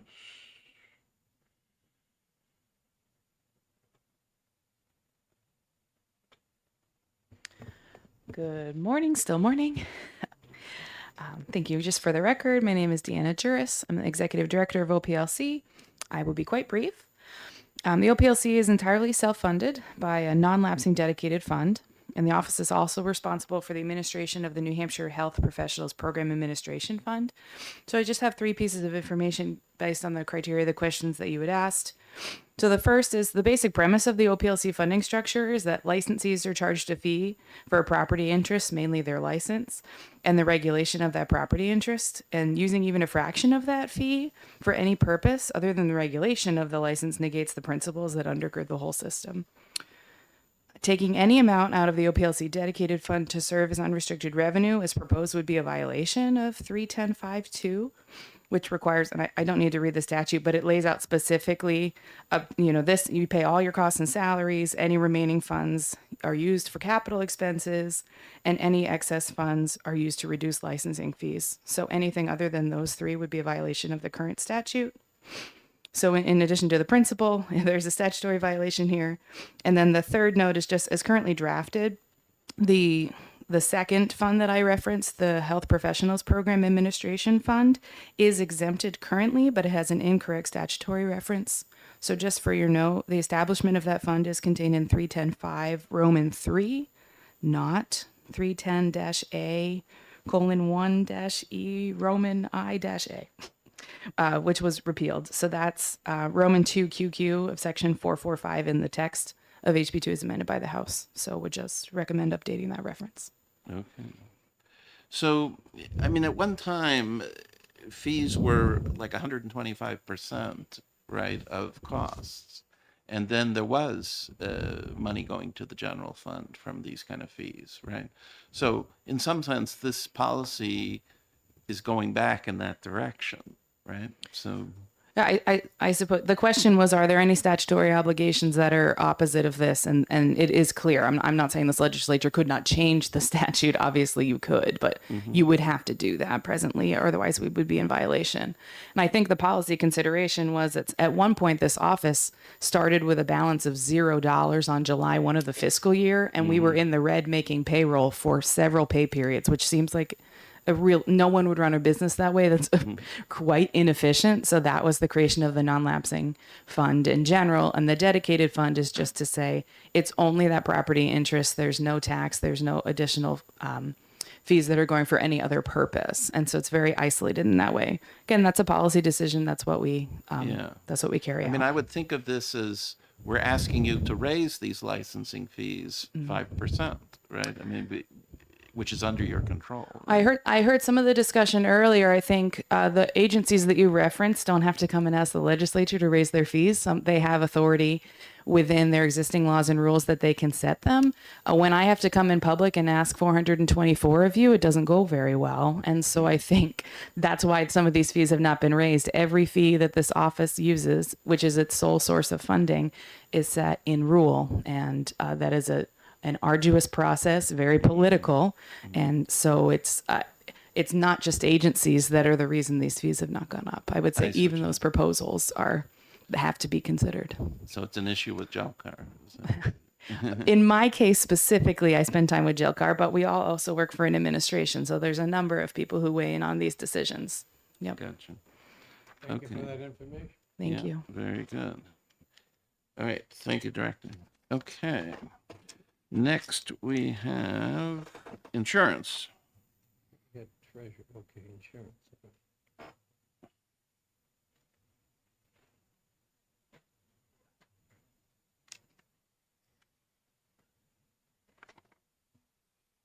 Good morning, representatives. Jason Dexter, Assistant Commissioner, New Hampshire Insurance Department. I have with me Ted Perkins, the Director of Business Operations. We have one dedicated fund, which is subparagraph 97, which references RSA 400-A:39. Did you give us a... Didn't get a handout. Yeah, DJ, anything written? I can provide a letter. Maybe I just don't see it here.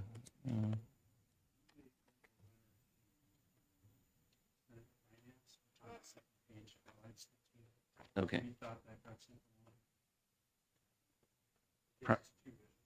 Yeah, go ahead. Go ahead. Thank you. Jennifer, you didn't get this? No, yeah. Okay. Maybe you could send to Jennifer a separate copy. Absolutely. Well, and that letter highlights two issues. One is related to MVR fees. The other is this specific issue. We can highlight really two issues. One is just pure statutory conflicts. Our statute 40839 has multiple references to the sole purpose of the dedicated fund being the operation of the insurance department. It is charged to our operating budget. So each year we proportionally charge agencies or carriers based on their direct premium written to fund our budget.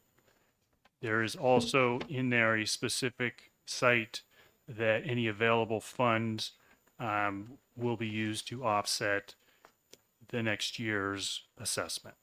So we have heard, so we think those statutory references would need to change given the way it's structured. We have also heard from industry based on those funds and the way this is written, a challenge that carriers would feel like they are being charged a specific general tax that could conflict with the Constitution. DJ's letter recommends checking with DOJ on that. Okay. I see. Go ahead, Representative Wyler. We heard earlier that these motor vehicle record fee increases, which are dedicated to this fire standards and training, Yeah. were declining because people had found alternative ways to get this information. Yep. Is that the same thing you find, and how much of a decrease in revenue has this caused? Yeah, it's no revenue for us. The issue that DJ highlighted was the industry, who's a heavy user of requesting MVRs. They didn't indicate to us that they were reducing their requests and that they saw that it's a direct increase to their costs. So they're not, as far as you know, they're not going elsewhere or going online themselves and doing this sort of thing? We didn't hear that from industry, no. Is this available to the public? If I'm opening up a business and I have 16 drivers and I want to check on the records of each of them, could I go online myself and research each one's? Yeah, I think driving what record? you could do is the DMV does restrict who can ask, but there are industries I think that do that on behalf of people. So you can't just ask for anybody. It has to meet the criteria of DMV statutes. But if you file the form and you pay the fee, you can receive copies. So oftentimes, if you're an underwriter for a PNC insurance company, you're asking for these routinely, and you probably have an entity that's helping you get those requests. So this is going to affect fire standards and training, because this is pretty much their only source, as I recall. For the MVR checks? Okay. All right, so we got to find out why and what we need to do, or either they'll be asking for more general funds like everybody else. Thank you. Yes. Is there anything that prevents someone from creating their own motor vehicle database, asking you for data once and then giving it out to others to sell it? Is that possibly what's going on here? It's a great question for the DMV. Hmm. I do think that's possible, but I couldn't say with certainty. Yeah. Okay. All right. I've been in a prior role where I had to request MVR records, and it's not the easiest thing to do. Sure. So somebody could create the new interface that's more user friendly. Et cetera, et cetera. Right. Okay. Very good. So let's talk about the second one here. So basically, you're saying this is the fund that's used for your entire operations, right? That's it. That's it. Okay. So effectively, this is a 5% increase on the insurance industry. Yes. Yes. Okay. And they already pay all their other taxes, right? So, yes. Okay. I get it. And you adjust it every year. So the way this particular fund works is whatever our budget is. If our budget goes up, the number's going to go up. And in some way, we appreciate the self-funding, that they can do that without a lot of legislative work. Right. It would have to be argued by everybody. Yes. So that those of you that are self-funded, it's convenient for us in the budgeting process. So I didn't realize myself that this was even in the dedicated fund list. Yeah. But on the other hand, we don't give them the scrutiny on their expenses the way that we do others, right? So there's a trade-off. Okay. Well, the record shows we do try to be very responsible as well. Yeah, I Well, understand. I'm sure if you weren't, we'd hear from the insurance company. We all Exactly. would, yes. Yeah. Okay. All right. Thank you, gentlemen. All right. Employment. Thank you. Security. Thank you for waiting.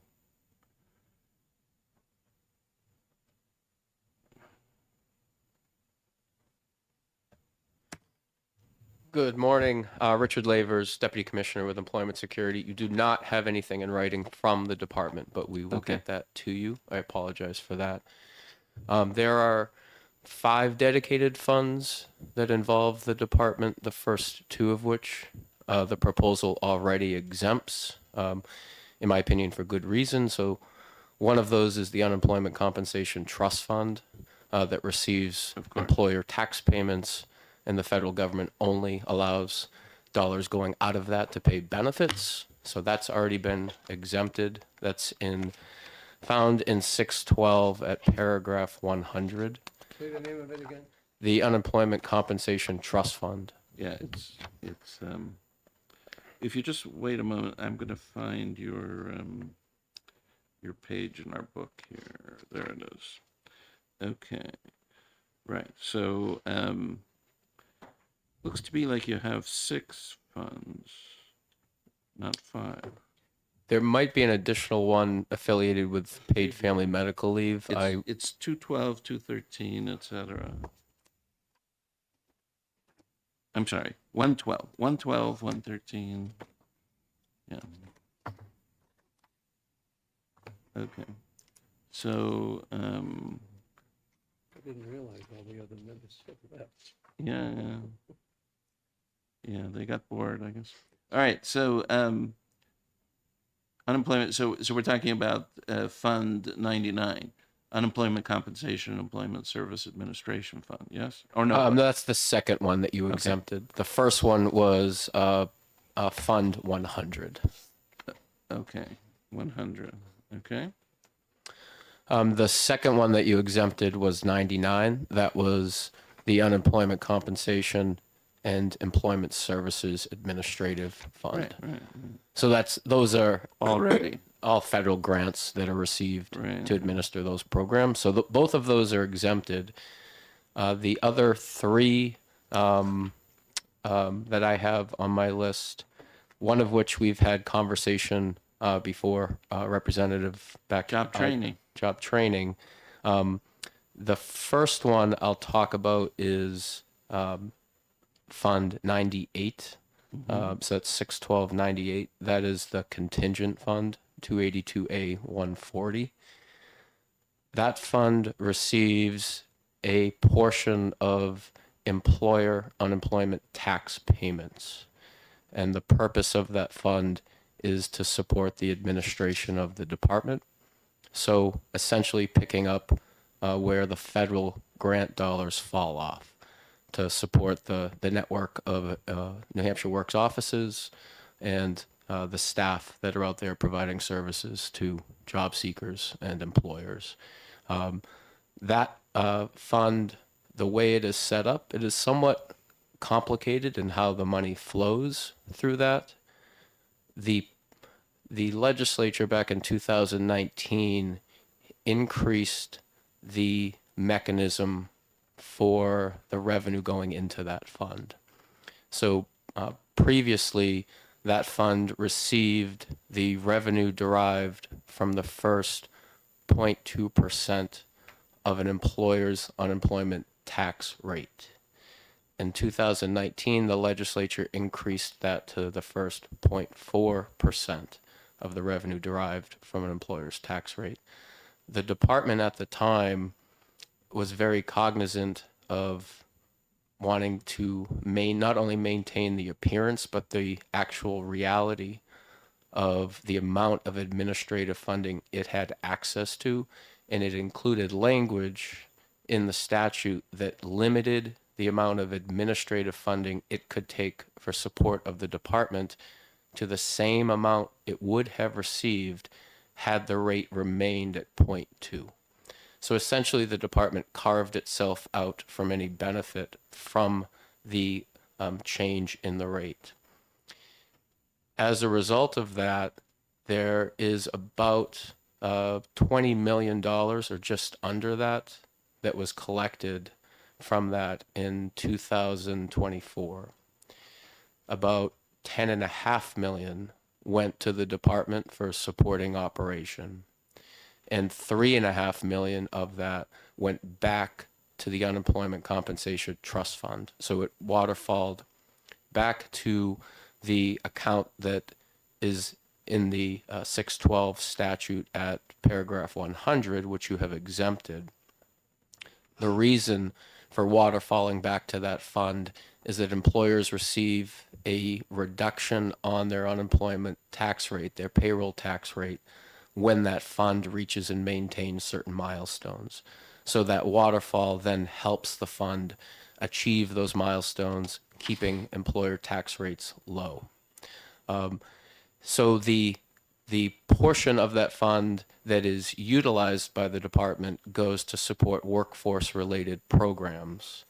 The portion that exceeds what the department is allowed to take waterfalls back to the trust fund, which keeps those employer payroll tax rates as low as the legislature saw fit through those tax rate deductions. So any diversion of that would ultimately impact the amount of money that's waterfalling back to the trust fund, which helps to reduce those tax rates. So we're talking about Fund 98, right? 98, correct. Okay. So you're saying what I see on the list as expenses of 14 million, some of that is actually going into Fund 100? Correct. About $3.5 million. Okay. But the other 10 million is your actual expenses. Correct. That's the amount that in 2024 went to the operating costs of the department. Okay. Look at the ending balance. Yeah, why is the balance so high, 20 plus million? I can look into that. There is some unused administrative contribution funds that the department has for purposes of replacement of IT-related systems and that nature, but I can get back to you on that. But essentially, we're making a $1 million call on this fund, I guess, if you want to think of it that way. Correct. So it looks like it can easily afford it, right? I mean, well, the other fund that we've had quite a bit of conversation about, the next one, the training fund, which is paragraph 74. Of that revenue that goes into the contingent fund, the training fund receives $6 million per year. And so that funding goes to pay employers for training that they have provided to their staff, their existing employees, and it also pays the training related costs for individuals that are looking for employment, individuals that are in Medicaid, SNAP, or TANF programs. They're eligible to receive training support.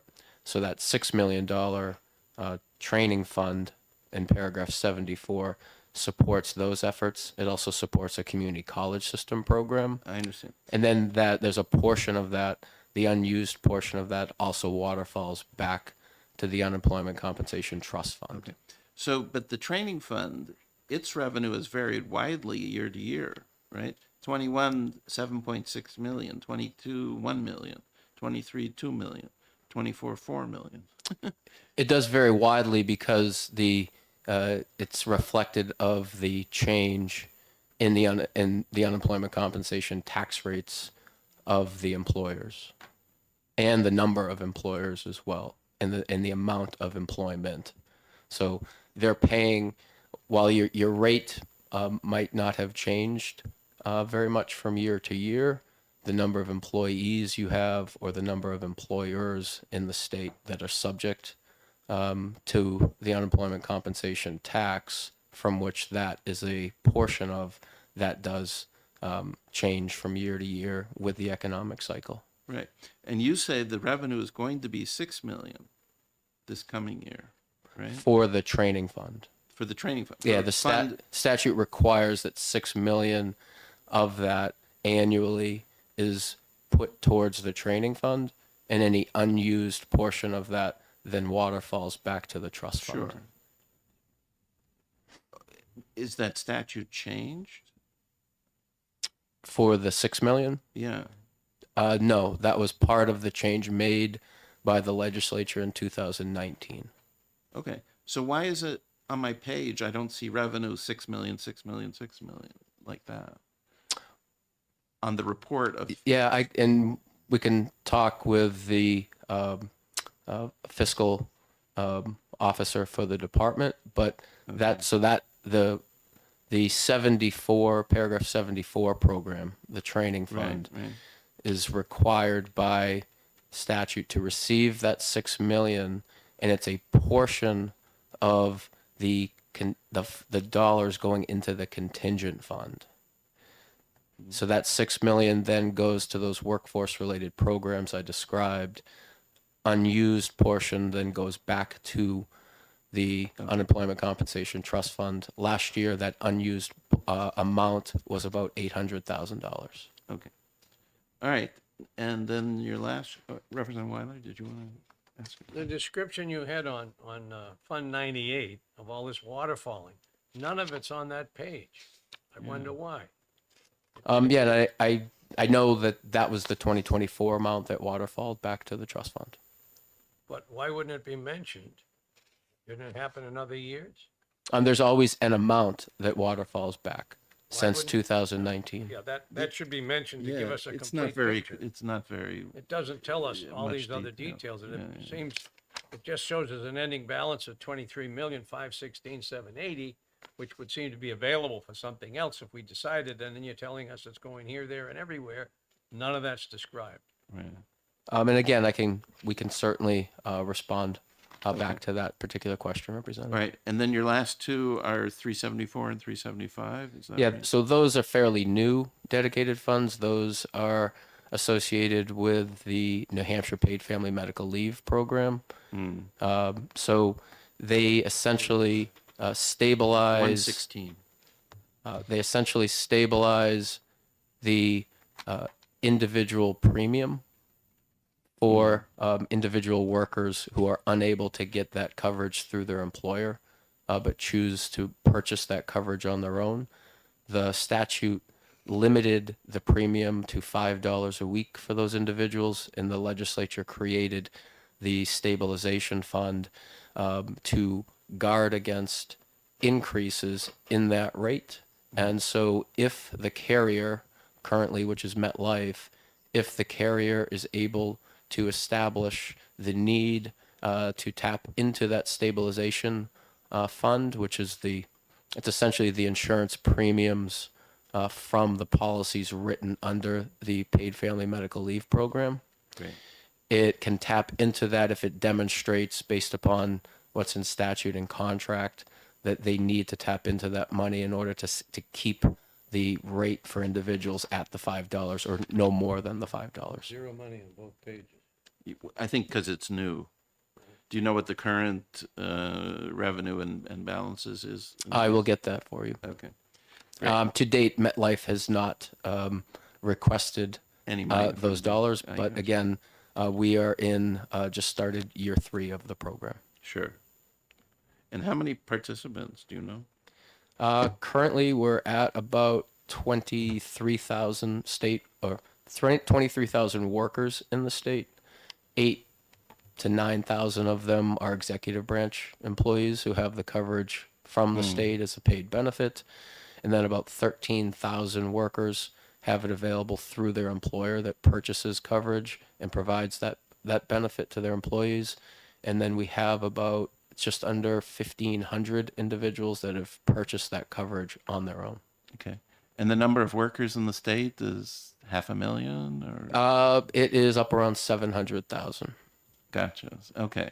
So this is maybe 3% or something? Is that? In terms of the total coverage? Yeah. Yeah, it's a small percentage of Gotcha. that. Yeah. Voluntary program employers and individual workers can purchase it. None of them are required to. Got it. And you did do, I think we took away the advertising money Correct. for this, right? But you had been doing advertising of some kind. Right? Correct. That was money that was in the Department of Administrative Services budget. Yeah. So the Employment Security and Administrative Services had been charged in the original statute with doing the marketing for I the see. program. So that was billboards, that was social media, that was TV, that was radio. So Trying to make uptake sure. hasn't been that great, I guess. Is that?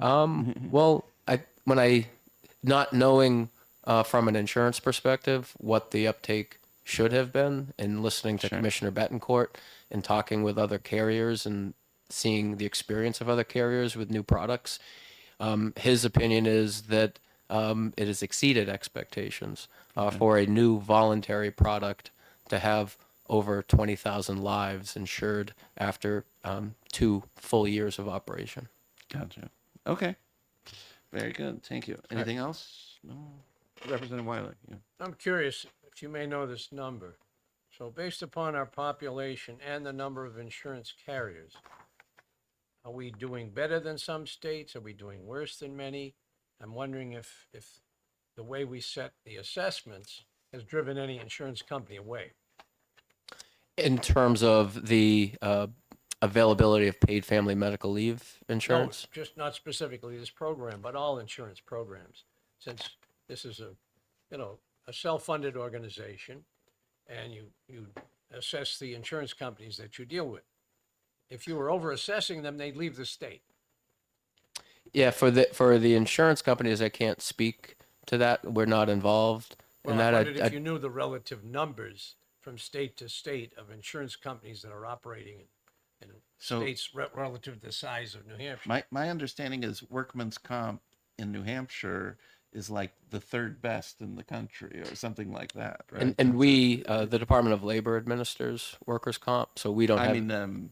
We don't have any role. No, but the unemployment compensation is like insurance. third best or something. Am I We're right? the fourth lowest tax burden in the country. Yeah. Where compared us to our neighbor to the south, and employers in New Hampshire pay a third of the rate for payroll tax as does an employer in Massachusetts. We should attract them all. Yeah. The problem is we don't have people. Yeah. We're short on people. Thank you. All right. Thank you. Thank you. Director. So, Ms. Mazzapelli, I think you're next. I think you're next. So, who are you guys? Oh, Dana. Yeah. Oh, you're just here and you're with her? Okay. Great. Yes. Okay. So DAS does this report, right? yeah. That's your report. Yeah. So I apologize for keeping you so long, but I feel like you're our employee, and therefore the executive branch employees, I put them ahead of you. So. Well, thank you, Mr. Chairman. No problem. Okay. I believe you have the handout that I sent yesterday, but all I wanted to just identify, based on my review, those accounts that were impacted in that service. So I don't know all of the detail. I can't speak in detail about all of those accounts. All I know is that those were created specifically to pay debt service. So so those receive other funds, and if by chance there's not enough money on those funds, then the general fund will have to pay that. So just wanted to highlight those for your knowledge. There are other. You're talking about the four here. Correct. The first, the list. Canon, railroad, Yes. and And DOT highlighted highway one grants, of them, right? and the DRA's revenue management system. Correct. So Okay. even though there is some funds right now in that one, for example, at some point it does have to pay for all of the debt service. So again, it just needs to be, those funds need to have sufficient funds. Otherwise, the general fund will have to pay for it. We do have to pay that service. And if by chance the general fund pays for it, we'll still have to be able to get reimbursed by those agencies. So, so again, I just wanted to highlight those, the purpose of those. There are other funds, like for example, there are other. So in like these this- cases, when there's more money in the fund than needed for the debt service, what happens? It stays in the fund? Yes, it's just timing. I mean, I think, for example, the RIMS account is a good example of that. They're just collecting the funds, and then one day we'll have to pay all of the debt service. We keep issuing bonds relative to that system, so we have an outstanding amount. So at some point we need to pay those, that debt service. It's just timing. Which one are you talking about? That's the RIMS account. So that will be the it's called revenue.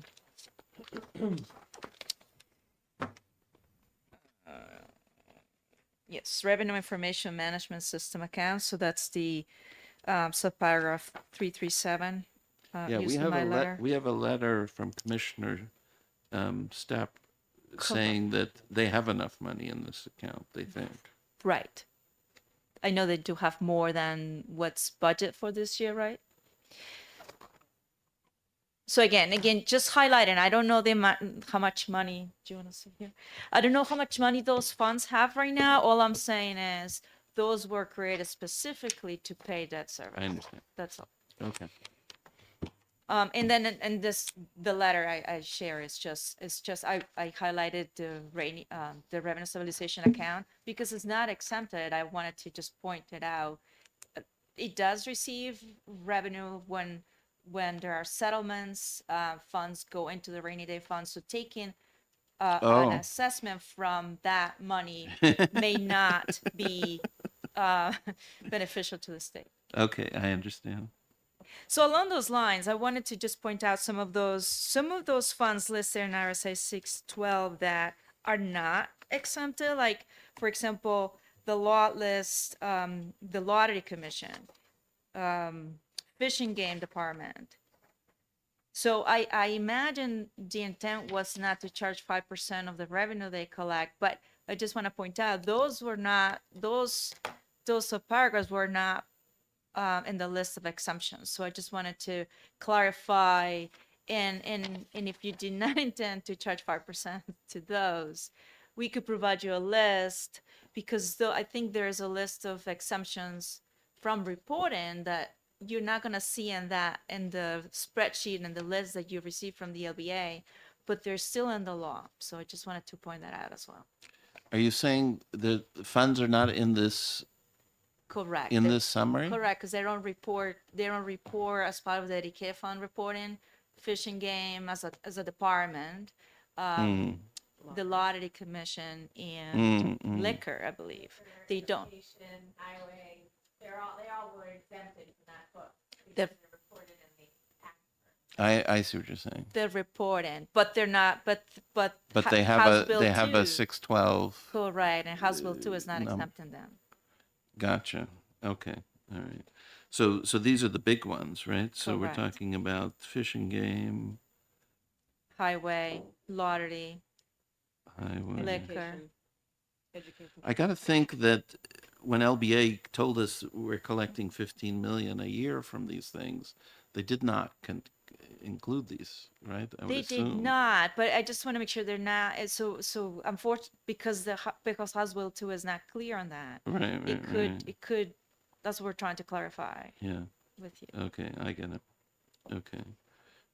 Right. When I first looked at dedicated funds and saw $1.5 billion, and I thought, all I want so little. And then I put a lot of work for all of you, Miss Furr and the treasurer and Miss Call, to review these 300. And it seemed like very few were left. I'd like to know a number if that exists, but it seems like everybody that's come before us today was probably not on the first exempt list. They want to be on the next exempt list, which probably the Senate would grant them after their letters.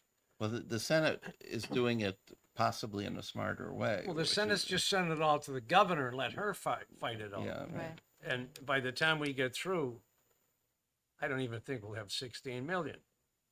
Right. Especially some of the ones that say, oh no, read the Constitution. Oh no, read the law. You know, there's a lot of these that the Constitution says you can't take money out of the highway fund except for highways. Correct. The other piece that I didn't mention in the letters, so the amendment that was introduced this year, House Bill 163, the one that is correcting the dedicated funds, the work Yes. that we did, that's gonna align some of the accounts from, for example, right now on right now they're in the list of 612B, which are part of the LBA list. Those are gonna not be part of. So once that passes, those trust accounts will not be part of the list. I So you understand. will have less. I see. So things like the cherry blossoms and all that kind of thing, right? And the ones that, for example, the veterans home was The veterans that home, that they yeah, were yeah. discussing. Those will not be part of the list. I just hope timing works. I understand. Kind Yeah, of in flux. okay. Well, I look at things that say anything above such amount will go to the general fund. That's kind of few and far between in here, but there's a few places where you see it. And then all this waterfall stuff I'd never heard of before. Oh, we got 23 million in excess funds. Oh no, we send you some here, some there. That's not in here. And they didn't even tell you about it. So it's like they make up their own rules. Wait a minute, we got extra money. Let's throw them here, some there. Yeah. Well, that's part of what we were working on correcting. If the intent is to have everything that is not general fund listed in RSA 612, then that's, we did the initial Yep. take of that. But then go forward, there are some accounts we know that we're learning about that should be included in the list. So again, we'll have a better accounting of and reporting of those accounts that are not even listed in RSA 612 right now. When we look at other funds, as occasionally we've spent the time doing some years, 200 different sources, and I'm sure some of them were excess funds out of dedicated funds that said anything above this goes to the general fund. Dribs and drabs come in there, and well, there's interest on funds you keep and so on, but it's hard to figure it from year to year. Yeah. Who knows what it'll be? I thought, but when I looked at $1.5 billion, here's your ride. Hi. No, We're we're about to almost finish. done, I think. Yeah. I'll stop talking so we can finish. Yeah. Anyway, You're ready to go? Is it? it's not as simple as I once thought. You're ready to go? But I thank you Okay. for all the efforts you Yeah. So you've I've educated me on. I've made notes, right, on everybody who Yeah, talked, yeah. but I've said yes and no. So Yeah. So about half of I would accept about half of what we've seen today. So right. maybe we'll get a few million. Oh yeah. Not going to count on much. And then the Senate will not support it anyway. Well, we'll see. All right. So we have on our agenda to look at the written stuff, but I think the two of us can do that on Yep. our own. Yep. So why don't we adjourn for today? Thank So you all. voted. Thank you. Thank you Okay. for all your effort. I'm sorry it didn't yield what I thought it would, but had you not done that effort, we'd probably be in court. No, it's very good. Okay. All right. But I'm seeing that they're not even reporting to the comptroller as they should. Yeah. But when they tell you, oh no, there's not 23 million in excess funds. I'll carry the nameplates. You got all the extras. Did you have this? Yeah, that's one.